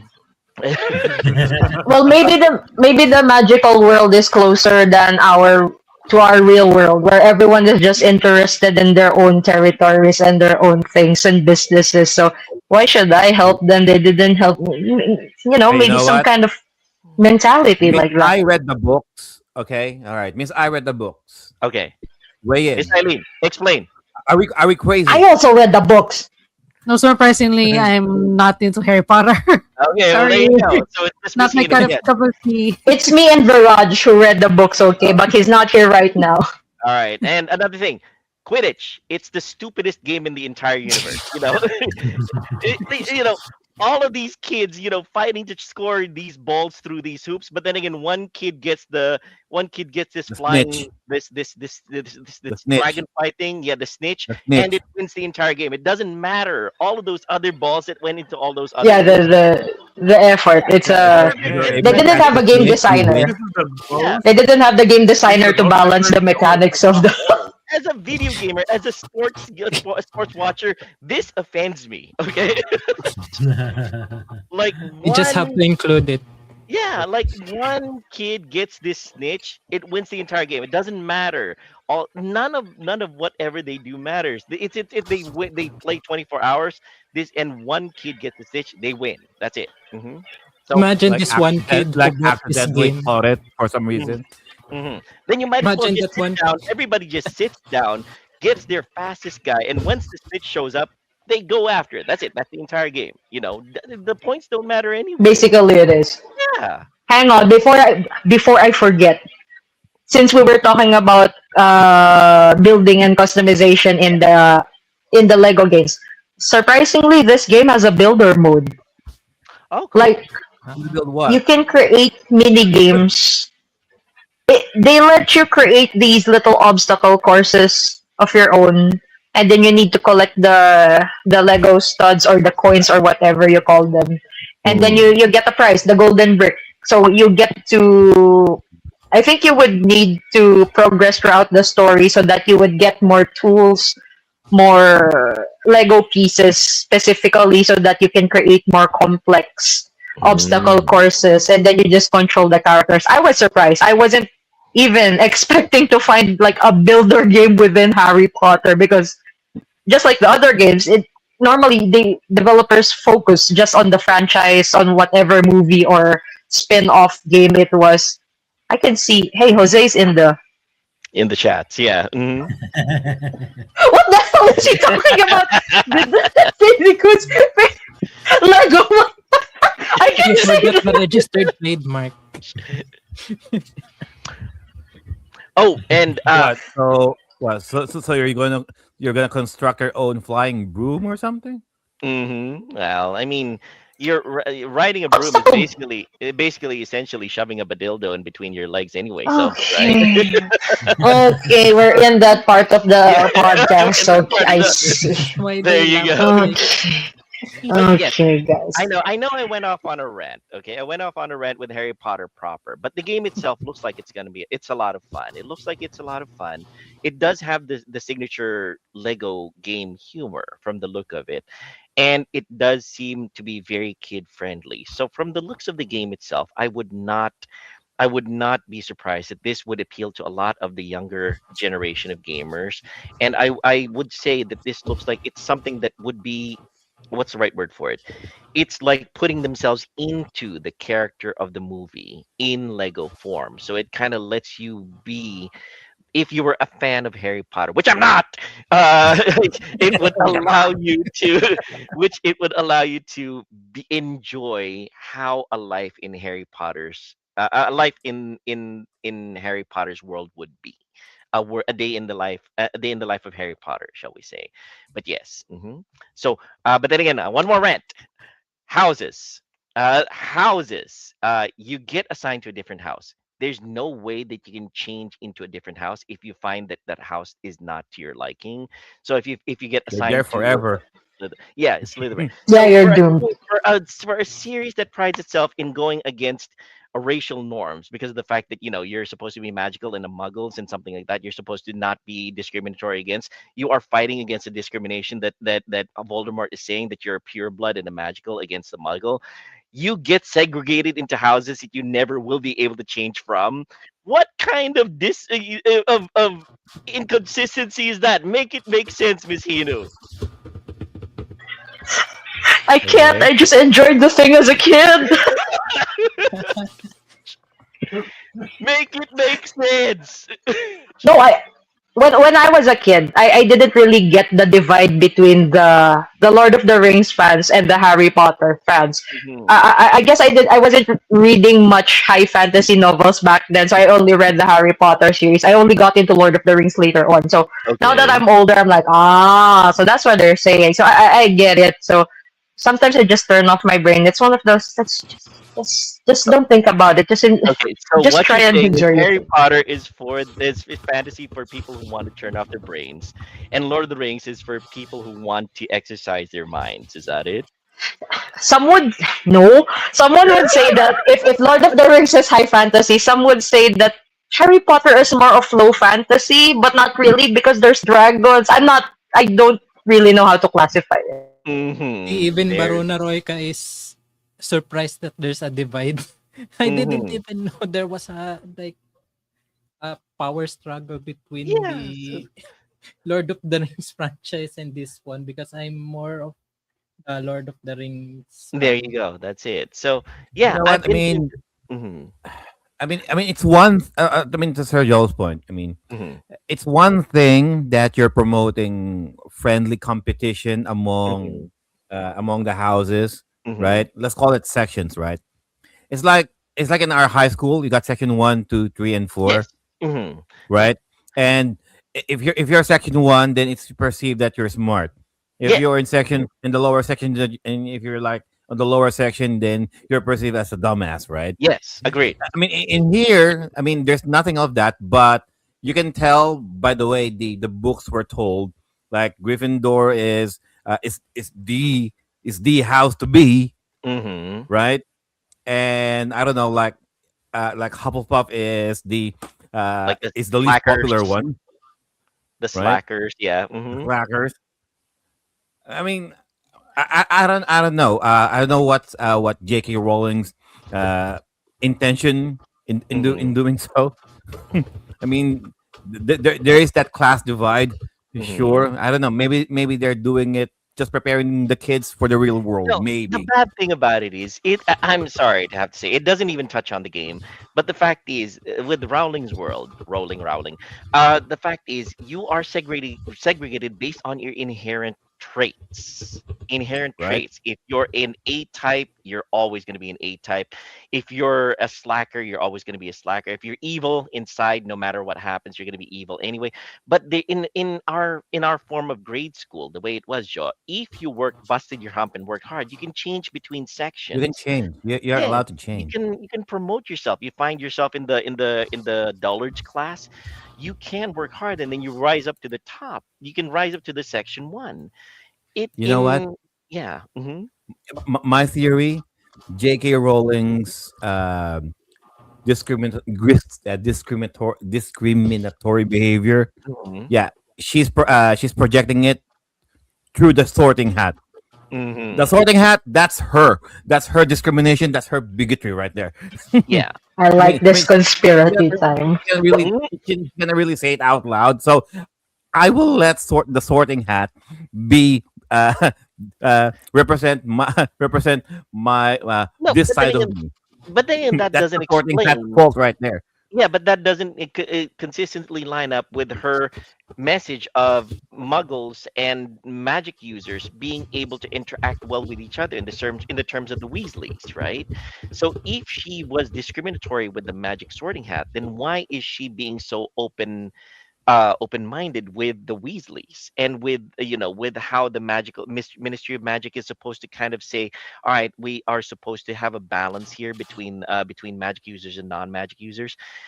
It doesn't make sense. Honestly, the fact is my biggest gripe with Harry Potter is the lack of consistency. I've been through a lot of magical worlds, Dragonlance, Lord of the Rings. I've been through the Dark Sword series. I've been through the Tim Holland series. I've been through the Black Cauldron worlds.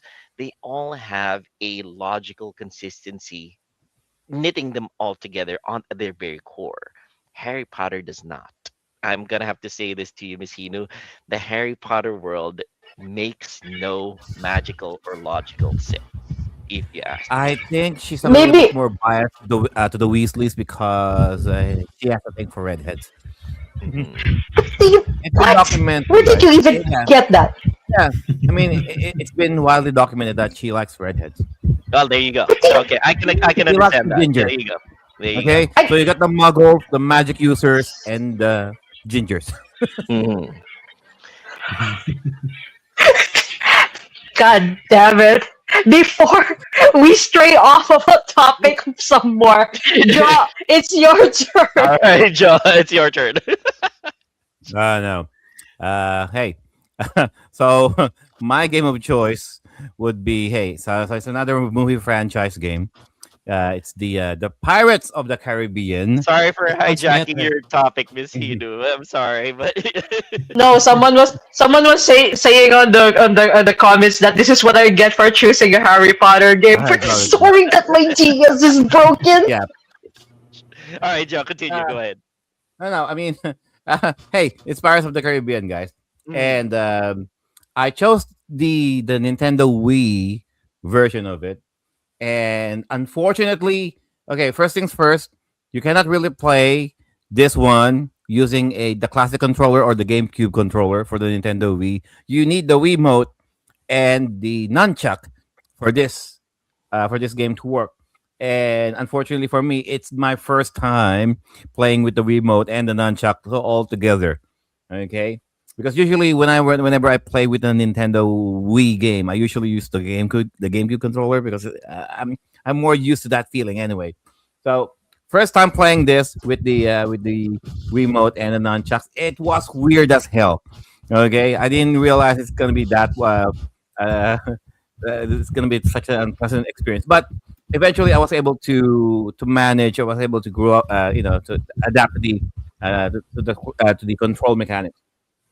Anyways, so at first I thought playing this game, it's just going to be the first movie, like the Curse of the Black Pearl, and the f- when it, when I was able to finish the prologue of the game, then it did flash. You've unlocked Dead Man's Chest. You've unlocked at World's End, and then Stranger Tides. And I'm like, oh, cool. So all four movies were uh, were done for this game, not including uh, Dead Man Yeah. Tell No Tales. Yeah. So not including that one. So just the first four movies. Anyways, and just like Miss Hinu's Harry Potter or Miss I's Incredibles, they don't talk here. They don't tell you shit. All right. So most of the time they're just pantomiming everything, and just like the Incredibles and the Harry Potter, most likely Star Wars, if you have no knowledge or if you have not seen any of the movies, then you don't know what the hell is going on with this. Okay, so this game assumes that you already watched the movies. Okay, so it's kind of a cop out, really. That in terms of storyline and narrative, they're they're hoping that you already know this, so just play the game as it is. So that's that. I mean, it's been years since I watched Pirates of the Caribbean, so I vividly remember all of the plot points of it. But yeah, so I was able to finish the entire arc uh, of the Curse of the Black Pearl. Each movie reference in this game, you have five stages. So five stages for Curse of the Black Pearl, five stages for Dead Man's Chest, and five stages for at World's End, and then five stages for Stranger Tides. Right. So playing the actual games, I did not realize there's going to be a lot of collectibles here. This is like Sir Joel mentioned. This kind of game is the worst. Is the worst kind of genre for me to play with. I don't really like missing or not collect or whenever you need to collect something. Okay, I'm a JRPG player. Okay, throughout the years, I was conditioned to get everything. I was conditioned to acquire everything. All right, the mere fact that I'm missing one, and the game will tell you, like you were supposed to collect six out of seven, seven out of like seven items, and the game will tell, oh, you only collected like six. That one item, yeah, that stresses me out. Like truly, I don't like the feeling. Okay, but I'm like, okay, I'm only playing this game just for the episode. I'm not gonna touch this again after this. I'm like, okay, let it go, let it go. It doesn't bother me. It doesn't bother me. It bothers me a lot. Bothers me a lot. Let's retry the game. Let's retry the stage.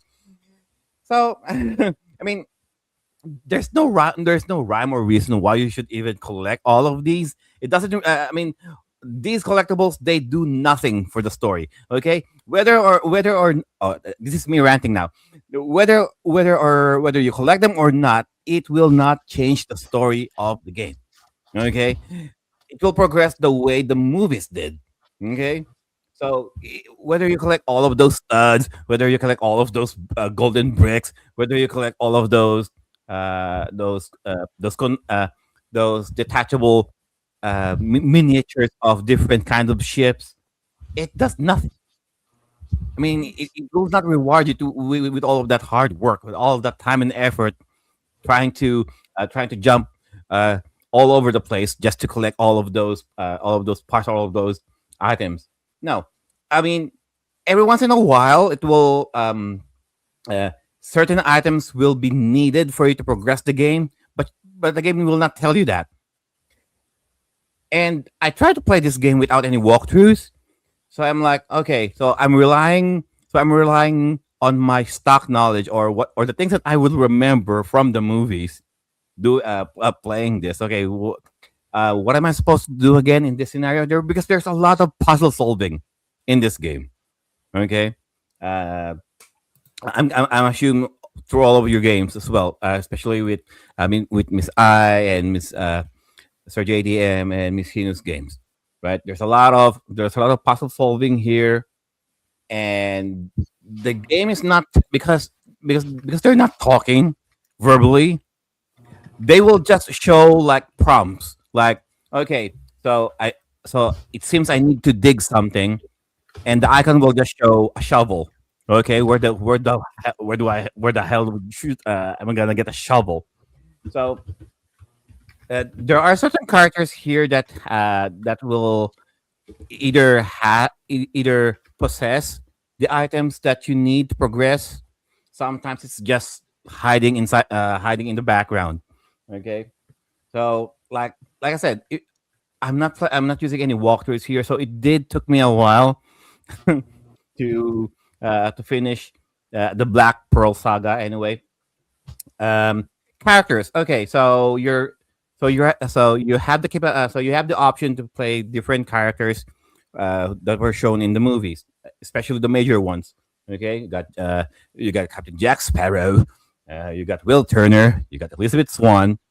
All right, you got Mr. Gibbs.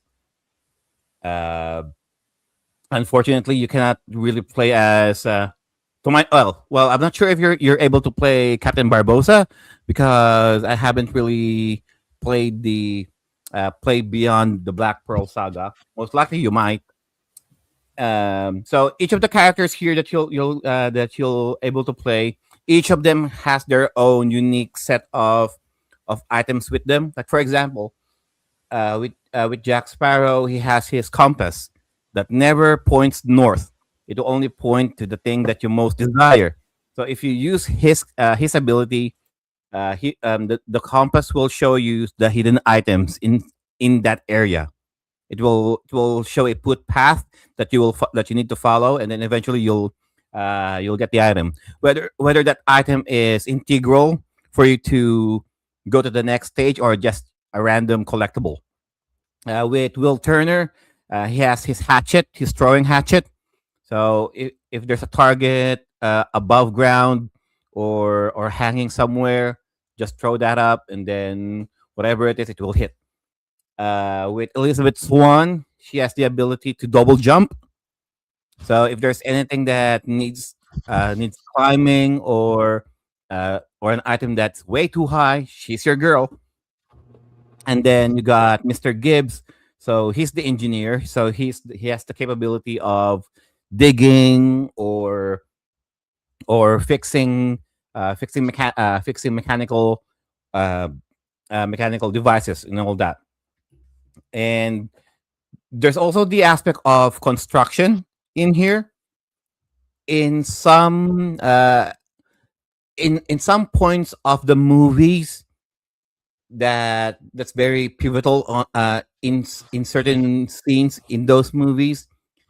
They were able to capture that by constructing those items that you need. Like for example, when Jack Sparrow was captured inside the Black Pearl, yeah, you need to construct a cannon so that you can so that you can so you can bombard the Black Pearl.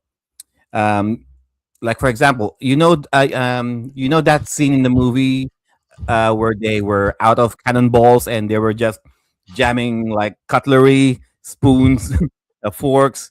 Yeah, so it's in here. So they were able to reference those, and that's fine, right? That's fine. And because that's how the game rewards will reward you in watching the movies. Just those references uh, is entertaining enough. Otherwise, yeah, there's these there's this like an intermission kind of kind of stage where, like for example, like if you're done with the first stage of the Black Pearl, right? The Black Pearl saga, you will go to this like this resting stage where you can have the option whether you want to jump to the second movie or the third movie or the fourth movie. So you don't have to go linear about this. So let's, for example, I'm done with the first stage of the Black Pearl. I can go to Deadman's Chest and start the playthrough on the first stage of that one. Or after that, I can go to Deadman's Chest. Or after that, I can go Stranger Tides. So yeah, I knew this because when I load my game for the first time, I didn't know what the hell I was doing. So I didn't realize that I went to the dead man's chest portion of that island, and I'm like, okay, why am I on the East India Company, and why am I seeing Davy Jones all of a sudden? He's not showing up. I mean, I'm on the Black Pearl stage.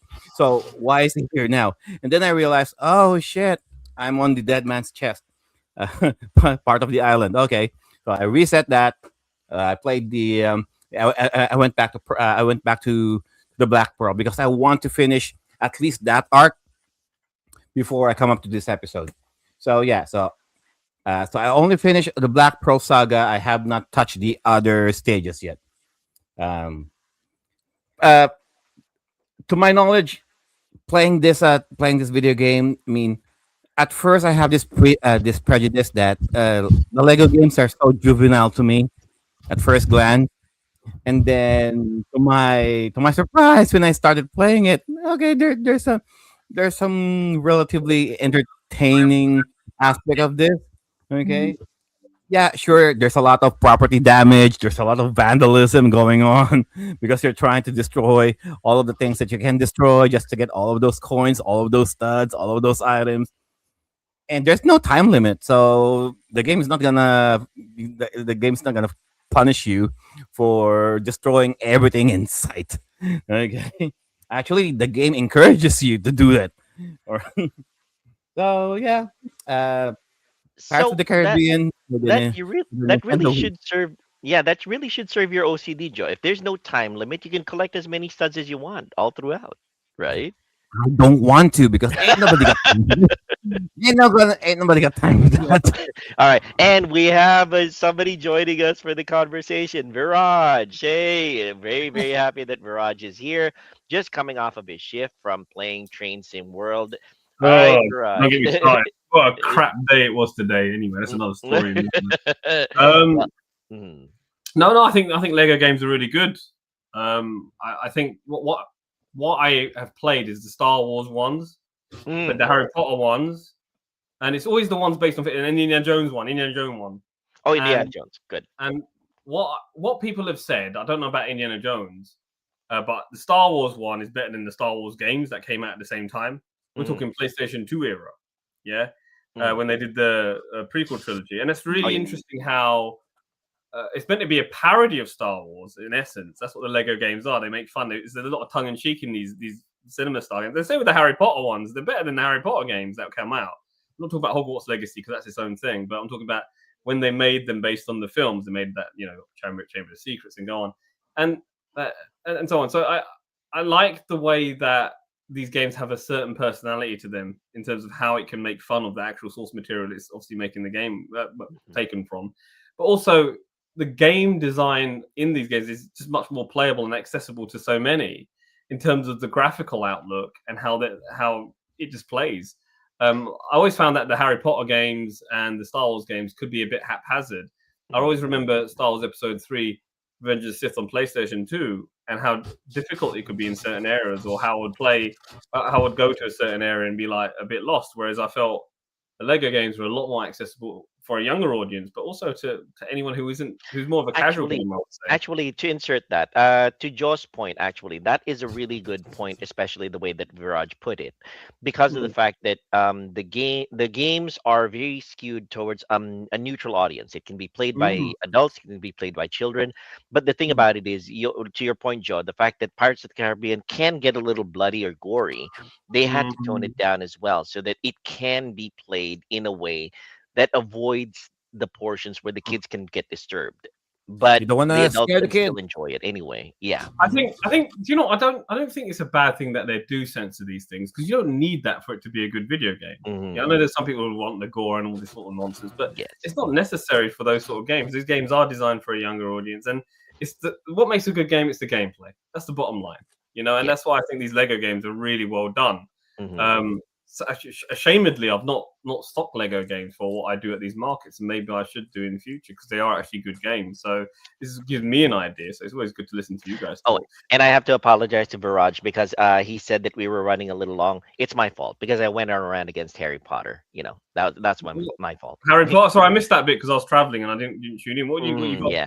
I I ranted against Miss Hino about the logical inconsistencies in the world building of Harry Potter. But Well, you know, I- you can I won't even defend Harry Potter because we all know about the author. So yes. I there mean, you go. I love Harry Potter. I don't really care about. I mean, it's not perfect. I agree, but I love it for what it is. I like the world she made, and I think she had a good heart when she made it. I know that there's a controversy around what statement No, she's made. and I agree with Raj. We have to separate the art from the artist, because you can enjoy the art apart from the artist. The same way that you might like. But sometimes, if the artist has said something or behaved in a way that is so abhorrent, it's very difficult to do that because they are. Yes, they- it's very difficult to do that. But I don't but think in art the should context stand of by Rowling, itself, though. in the context of Rowling, she's not she's not an evil person, or she's not a malicious person. She means well because she's defending women's rights, really. Yes, agreed. Yeah, But- women's rights definitely are paramount to her, and that's her stand.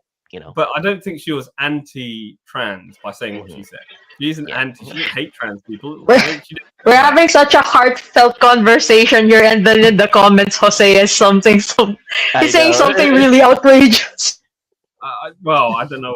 I don't know where he's going with that. I don't know what his basis is on that. But I love Harry Potter. I like the books. I love the movies. I look forward to the new series. I know there are issues with Black Snape, and then people have issues with that. But yeah, I mean, think about it. You know, something bad happens. The first person people look at is Black Snape. Think about it. well, you know, Snape Doggy Dog, right? That's what they call it. Yeah, there you go. I don't know. Like, there's loads. There's a half. You're only blaming me because I'm black. The Half-Blood Fresh Prince of Bel-Air. Well, I don't really care. Look, bottom line is, let's see if he can act. I know. I don't like it. Like he's holding his one like this. Exactly, yeah. Sideways. I saw a So picture of many him jokes out riding there. a broomstick and holding a gun out like that. It was hilarious. We call it a flyby. Okay, we call it a flyby, Exactly, yeah. right? But I tell you, it is what it is. But you know what? Like, Capping muggles left and right. Yeah, the there you bottom go. line is whether we agree with it or not, the show is going to be a success. Yeah. Okay. Well, we're gonna watch it for his acting ability. Let's see if he can pull off Snape as an essence, shall we say? Do you know what it is with me? Like, I know they made the films, but let's be. And I think I spoke to Messina in the group chat about this, which was, for me, it's a case of there was so much in those books that wasn't in the films, and I'd like to see the those scenes that weren't put in. Like we talked about the centaurs and how that story. I think Miss I did regarding Hermione's trial. Yes. The Yeah, trial. so there we go. So there's a lot there that we haven't got. So it'd be interesting to see it. I see these haters in the comments saying you're just jealous because you're not here with us. That's what it is. You're just jealous. You wish you was with me, man. You're all haters. That's what I'm saying to you, bitches. Anyway, what I will say is, look, the Harry Potter films and Harry Potter as a franchise. Let's put this out as well as a movie franchise. It's the second highest grossing movie franchise of all time after the Marvel Cinematic Universe.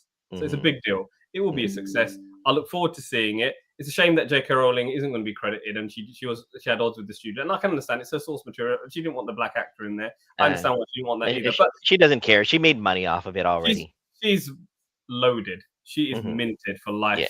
Yeah. But let's see. But go back to the Lego subject. Harry Potter Lego is really good. I do enjoy those games, and I have played them, not all the way to the end, but I know what they feel like. I know how they play, and they're definitely worth me stocking. That's for sure. Why I haven't done it, I don't know, but I will do it in future because they shouldn't be too hard for me to acquire. Because they sold well.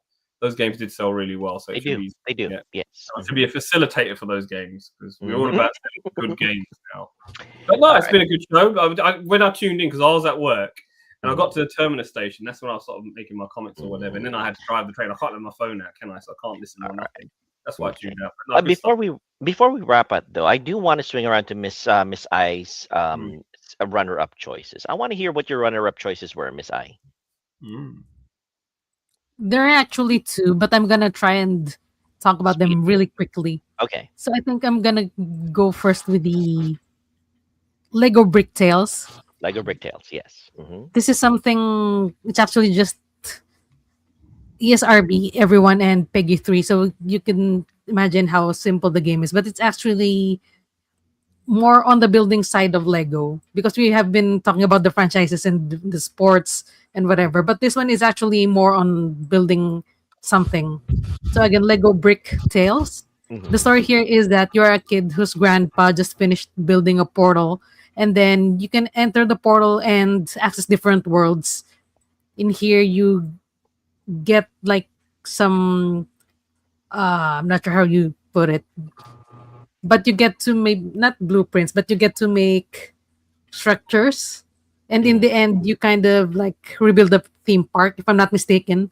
So if you see in the video, those are some of the levels that you could get into, different themed areas.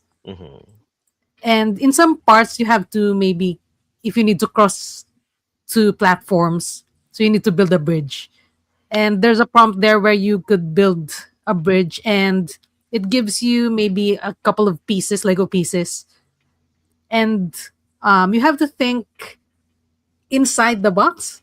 I'm air quoting it because there is like a dotted cube where you have to fit all the pieces, and you make, again, it could be a bridge or even stairs. And it fosters creativity in the player because you have to be limited with what you can do. And think about Bridge Constructor, because if you make a bridge, there is like a play button. So Sergio, it's like the Incredible Machine. You could test. Oh, you could play the nice! game. Very cool. I like you that. could press play. And if your bridge is not, if the robot cannot pass the bridge and it collapses, you have to redo your bridge. Not really redo, but think about how you could modify it. So think about really putting a Lego structure together, the pieces, put one on top of the other, but you're limited to what the level gives you, like that. There, you're Like given that in the video. you're given a set of bricks, and you're limited to that. There you go. Yes. Okay. As long as the robot passes through the structure, even if your structure is Picasso-esque, Yes. even if it All right. looks weird, Good choice. as long Good as- choice first. Yes. as long as the robot is able to pass, you could do so. And whatever it looks like, it will appear on the world. Like earlier, there's the level, and if there's the platform, whatever structure you built will appear there. So I'm not sure how they coded that. So it's like they inserted whatever you built, and you could actually redo whatever structure it is needed. There is like a not perfection mode, but you could do better with the structure. Maybe aesthetically better, because if your first one looks crap, then you wanna make it fit the aesthetics of the world. Something like that. So it almost that for me, it's like if it works, I'm good. Yeah. actually made the bridge, and there are more pieces for the handrail. And Oh my not goodness! care- It just collapsed. I Everybody did not died. care for There the you go. handrail. It's like a bridge, and I did not care for the handrail. So if you're gonna fall, you do fall. Yes. All So right. that's the portal, and it starts with a basic tutorial. A demo is available if you want to try. There are also Lego different Bricktales. actions available for the because you play as the kid. You go around the levels. Mhm. Too bad because you couldn't interact with objects in the world, not the construction mode, and it's annoying because the kid couldn't run. So that's annoying because ain't got no time for walking. Run, Ain't nobody got time for that. so, It's so not that's even a horror game and you can't run. yes. It's like I ain't got no time for this. Go for what are you doing? So that is Lego Brick Tales. I wanted to showcase this one, All and right. the other is No, I mean, it's this actually game a is good for architects or civil engineers, really. yes, because I remember doing things like this in physics class back in high school when we Oh test yeah, our bridges. It's really fun. And again, Mm. think that's for bridge testing for weight constructor. distribution. Yes. Think bridge construction games and the Incredible Machine where you could test it. So this is one construction game. And the other is this is gonna be shorter. Lego Builder's Journey. It's actually a much simpler builder game. And it's quite cute actually. Its rating is E. I'm not sure with the Peggy. It's also a puzzle game where you use Lego pieces, and it's like a square platform where you have to get a young robot next to the taller robot, and it looks simple like that, but you're only given a few pieces to make the kid pass through obstacles. And what's cute with this one is it starts with an easy trial and error tutorial, and there's also a cozy background music. If the Lego Brick Tales game earlier is more, let's say, stimulating to the mind, the puzzle solving skills, this one is also puzzle solving, but when you're tired, you can do this one over the other one because this one is more relaxing. Because like if we're tired from work or whatever, this one is more on the chill side. And the puzzle actually gradually gets more difficult. So I'm not sure now why I'm saying it's actually chill game, but it's still relaxing because the background music So much is for like being chill. comforting you. The background music is comforting you, and much like how jazz music, it's not jazz, but it's instrumental. Much like how jazz music stimulates the brain, I feel that's how the Right. music is helping the player in this context. So And Ellen, And the, also, and the puzzles themselves are rage baiting you. Yeah. yeah, yes. And also, you can I forgot replay that. different levels that you have finished. And I'm not sure how it works, but there's also a sandbox mode. So this is Yeah, the gist of this one. when I'm looking at the footage of the two games, they remind me of when you look at game art books. You know, when you look at the concept arts, for example, X character's house, and then they're drawing it in the isometric view. It reminds me of that because there's just a wide blank space, there's a void, and then there's just the central building where you get to build. So I think it's, I don't know, I like games that look like that, they look like concept art and you're playing inside the concept art and you're making it, you're making it alive by adding more things to it. I just think that it's a really cool perspective, aesthetic. I don't know how to call it. Yes.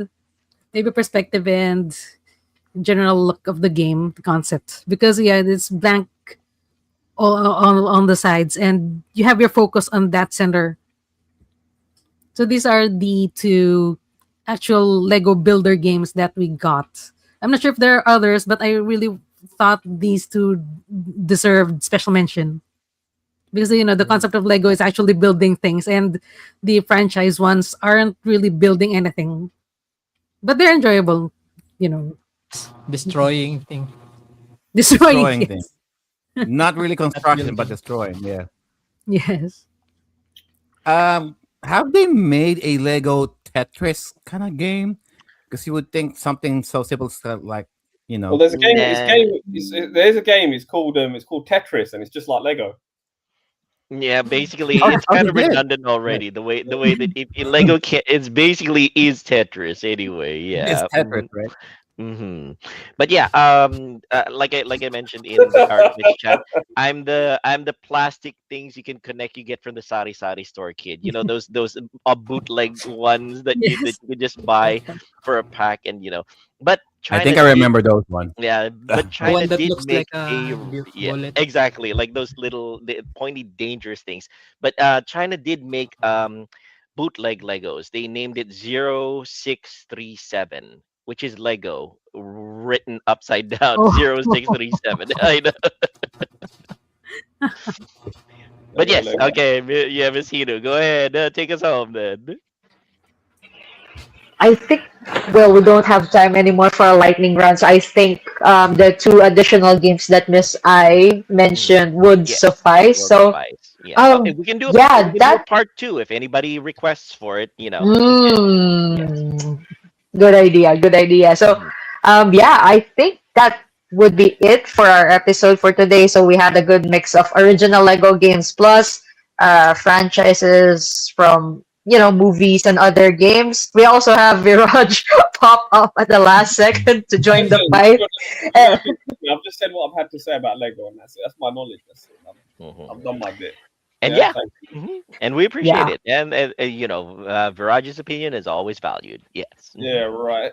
and Okay. let's not forget the let's not forget the lovely video that RV made Oh yeah, yeah, as an absolutely. opener Top for the his line, game. top So the line. that was we love the effort and we love. We It's a lost. nice way to freshen things up here. Thank What you. was Yeah. that, JDM?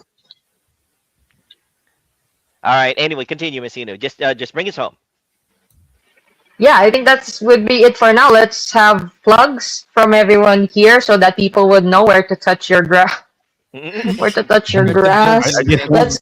I think these are the ones that Sir Joel was Yes, talking Ah, about. that's yes. what I'm talking about. Yes, those ones that you can get from the Sari Sari store. Ah. They're really like pointy kind of things that you can construct various things from.